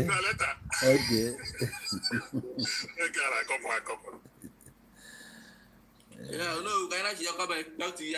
I'm a couple. I give you a nice way. I go back to go to where the age be about also. But I'll go to an age or no to where there. I'm not to attack him. I'm just trying to open his mind to think more. Get a mother now, you start to think more. You get the point. So the end you go online. Half of me everybody question to help ourselves. But I'm making just some certain questions. I'm happy today people are questioning the church, and it's good. And open at the church, any education, why I am more I can put today. But we give them things. In the church, we must give them their flowers. But Chelo, I would like to. Chelo Cambia. I would like Chelo Cambia. What my brother Casey says. Chelo Cambia. I will enjoy. My brother Casey, I love his stand. No, is we are fighting the church. Rather, the pastors, the present church leaders today. Now, how they deceive our people, and that is all you may respect. On your we stick to that. Now, the recent pastors and the church leaders, we must question them. And not how I think what people are my brother who are here. Not their kind of attack. That they should do better. And then they open up our minds and they tried for us. We might see Makiadon. I have to say no. This is not what we are saying. I will ensure. So that is now point to go to grow. Okay. Adam, program I had done here for long. I had it to 3 hours. So much only venture can correct. Yeah, I am will go our own of education before. Ndoka Africa called. You know, that pyramid of Egypt enough. Ndosha can aju case well I got a BM.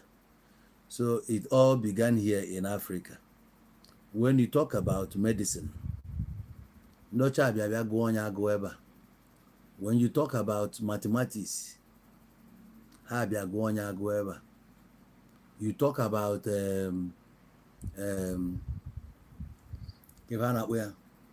a study of what this thing, astronomy ebe a ka ha bịa gụọ ya, animal husbandry and so on and so forth, many things, whereby even agriculture. Kedu ana ha nwụrụ ha ji eme agrik na be ha? Enwere ezigbo ana enwere ebe ahụ ana na-eme nri ya niile bụ n'Africa ebe a ka ha bịa gụọ ya. It's like they have a recycled system. They bring him back to you if ha bịa mụọ na ebe a. To tell you, before ndị ọcha ji wee bịa na be anyị, emebego ya surgery, brain surgery na ana Igbo a, meghe brain mmadụ a, mepe isi mmadụ a, mee the surgery, emechakwa ya akwachikwe ya back, emebego ya na ana Igbo ebe a. You can make your research. You got to go. Even witchcraft as a study, a na-emebu ya ebe a. It was a craft a na-eme ya ebe a. Even nọ na 2018 ka etizili ya as a course na Unilag. Anata Nigeria mgbe I was there in Unilag oge etinye that thing. And I study witchcraft today. And so on and so forth. So bụrụ ndị ụka, bụrụ ndị ọcha butela anyị education. Kama na ịgbago na school, onye enwe nke ndị a nwere eweta, enwe nke ndị a nweweta. And again, during that Biafra war in ekwu na ha mere anyị nke a mere anyị nke, I wouldn't want us to visit ihe mere na that war. Ndị ahụ ifi na ha na-help, they are not actually helping you. Ha nwekwara interest nke ha. Mana ịma na etu ndị ọcha si esi iti ọlụ dị iche na etu anyị si esi iti ọlụ. Ndị ọcha na-ene anya nwee ife a na-akpọ long term planning. Onye ọcha nwere ike were ego ya bịa mee invest ebe ị nọ. O mezie ya invest, o werezie nwanyị na-eri ipụzi ya nwa obere, ị ga-amadụ ya suspect ihe ya na-eri, mana ya nwere design gị ya in such a way that na ọ ga-sustain ya in the next 100 years. So imezi na-asị ọkwa ha mere gị ihe dị ona, mana most of the problems anyị na-enwe n'Africa ha nwatiri ya. Ọkwa ụbọchị a ka chọọchị pụtaziri na-ayọ ayịyọ, ọ katọlik na-ayọ ayịyọ ihe ha bịara mee na be anyị ebe a. Ha tiri many problems. Ụfọdụ ọya anyị na-aya n'Africa ha nwa na-abịa tii ya plant ya ebe a, anya na-aya dị ọya ha na-enyezi anyị aid. Ọgụ ahụ ha nụrụ mgbe ahụ ọ bụ planụ ndị ugwu Hausa ịnụso anyị ụdị ọgụ a? Ọ mmadụ planụrụ datin, ọ ndị UK ahụ na the same UK ahụ ebe a ka Anglican si wee bịa. Amami na aghọta na nye m one good reason a ga-eji wee na-atụcha ego esi ebe a buru ya naba Rome na Roman Catholic Church. After that church ka na-aza Roman Catholic, gosi na nke a bụ nke ndị Rome. Why na-adị ewepụ Rome ahụ mee ya Catholic Church? Nke ahụ adị ha na-eri ego ahụ since time eji bute Roman Catholic Church, aka na-ebu ego na-ebu na di ya. Ndị be anyị ka na-look up to them ka ha wee make ya heaven. And na-afụ pure day robbery, na-afụ desegregation dị dia, na onwe onye ojii a ga-emenata sent. Ndị be anyị egbukwa isi ka na-eje di ya. Akwa ụmụ nwaanyị anyị ji eje August meeting must come from there. Na nke a mere somna, nke ndị CWO iwu mekata ebe a ka anyị print ya. Why o ji wee dị like that? A na-agwa the brainwashing dị ebe a, ịgbakọzi ụdị ego, ịgbakọ the kind of money na-eje that place. Ifu na ego a ji o zuru iji wee develop ihe na be anyị. Imagine otu aba anyị nọ na ụmụ nwaanyị anyị na-eme go hair, human hair. How many $1 million na-arapụ Nigeria every month na-eje China because of hair? Anyị bukọ ego niile a, ego a na-afụrụ afụ, oyi nwaanyị ga-ana $1 million ka o wee tinye hair, kama ị ga-eluzu the girl inye ya $1 million. Iwe gbakọ mmadụ one tụtara $1 million eji ya ego hair, ebuko ego niile a bu na ya China. O gosiri na anyị ma ihe anyị na-eme. We don't have sense. Anyị ama ihe and anyị amaba ihe, mana ị na-atara kwa ka i prove olu somebody na ebe problem anyị si onye ahụ ada afụchi ya because ego ahụ esi ọ na-akpị apụ. Ọ ma na little by little a na-apụ bụ money. Check ego na anyị na-atụnye na basin on Sunday na-ebiala ụka. Enwego mbọsị nji 200 rand na South Africa gbaa moto 10 rand ruo di ya. Iribekwa m nni o ruo n'ụlọ ụka mgbe m ji wee mechaa onyinye mgbe ihe niile si ebe a na-eru na shop m ihe fọrọ mbụ 20 rand bọsị a ka m nọ wee ka ya bad ewerezie m 20 rand ya rie nne gbara aka onye ji 200 yo mgbarazie aka now cheki ya na be anyị ebe a each family si na be ha kunye na-eje ụka mbọsị ụka iwere 200 nye nwa gị nke nye nke 100 na atụkasịa ụmụ na ise mụtara ha jicha 200 1000 gị na nwunye gị eje akpa onyinye na-eweresị afa 500 jee tụọ ịdị ya ọgba na ego one ọgba 2000 ono tụere ihe niile abịala ụka ahụ tebe 2000 nke ahụ aga ewekwu okwu tait ndị mmadụ ebukọta ewekwukwu okwu na ndị nta agbakọba ego niile biri ebe ahụ gbakọcha gwago na every Sunday na every church average church dị na be anyị ebe a na-atụnye na a na-enweta more than 200,000 every Sunday, more than 500,000 depending the size of the church. mana ego niile a na-atụta every Sunday check ya Sundays every month nwe 4 Sundays sometimes 5 Sundays ọ bụzie na ha na-enweta 1 million every month 1 million every month jekene nene that church nene community a ka ịgwa m in the last 5 years onwenu gị hefro 200,000 church ya tinyelu n'obodo a ya afụ ofu mkpụrụ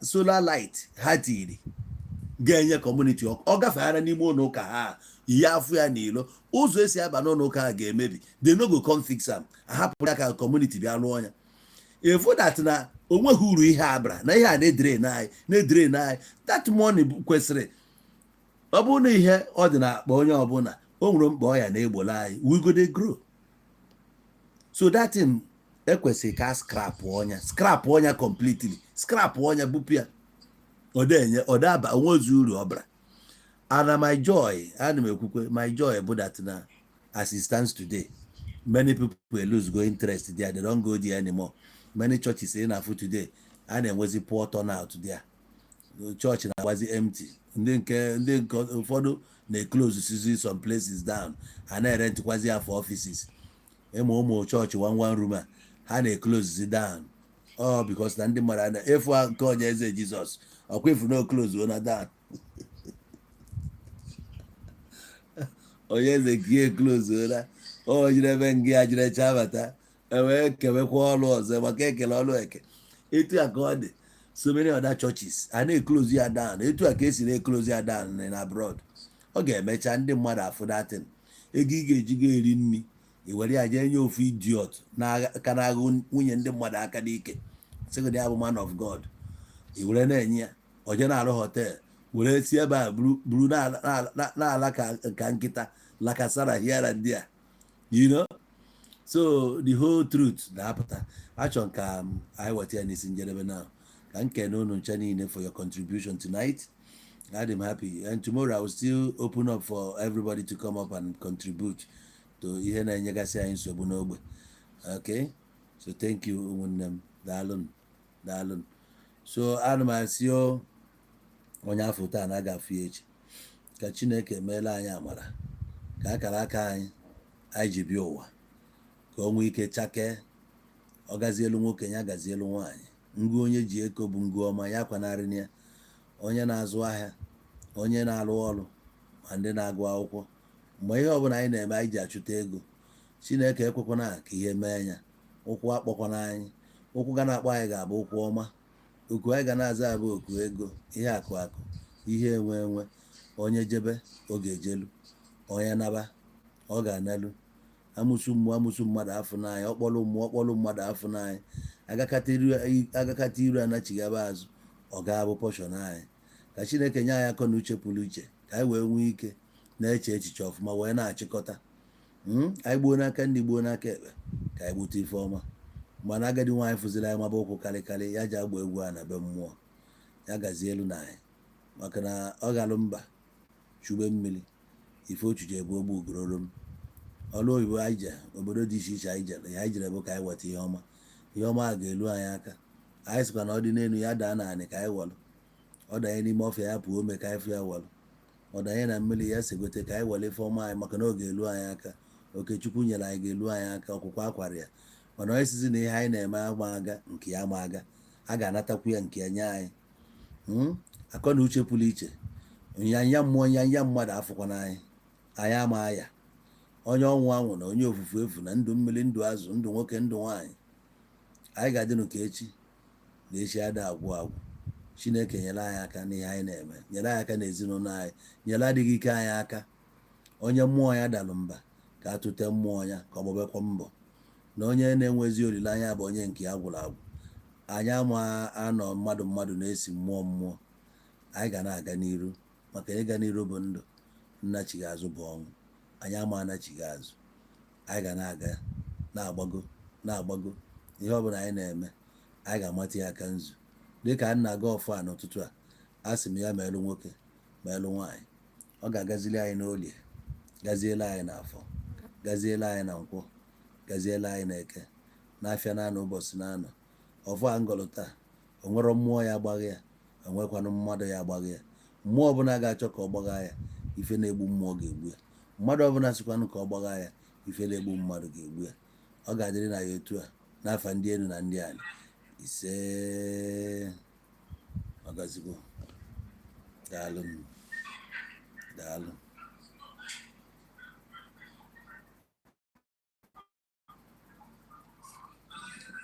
Ọ ga-adị moro, anyị lụọ n'echi.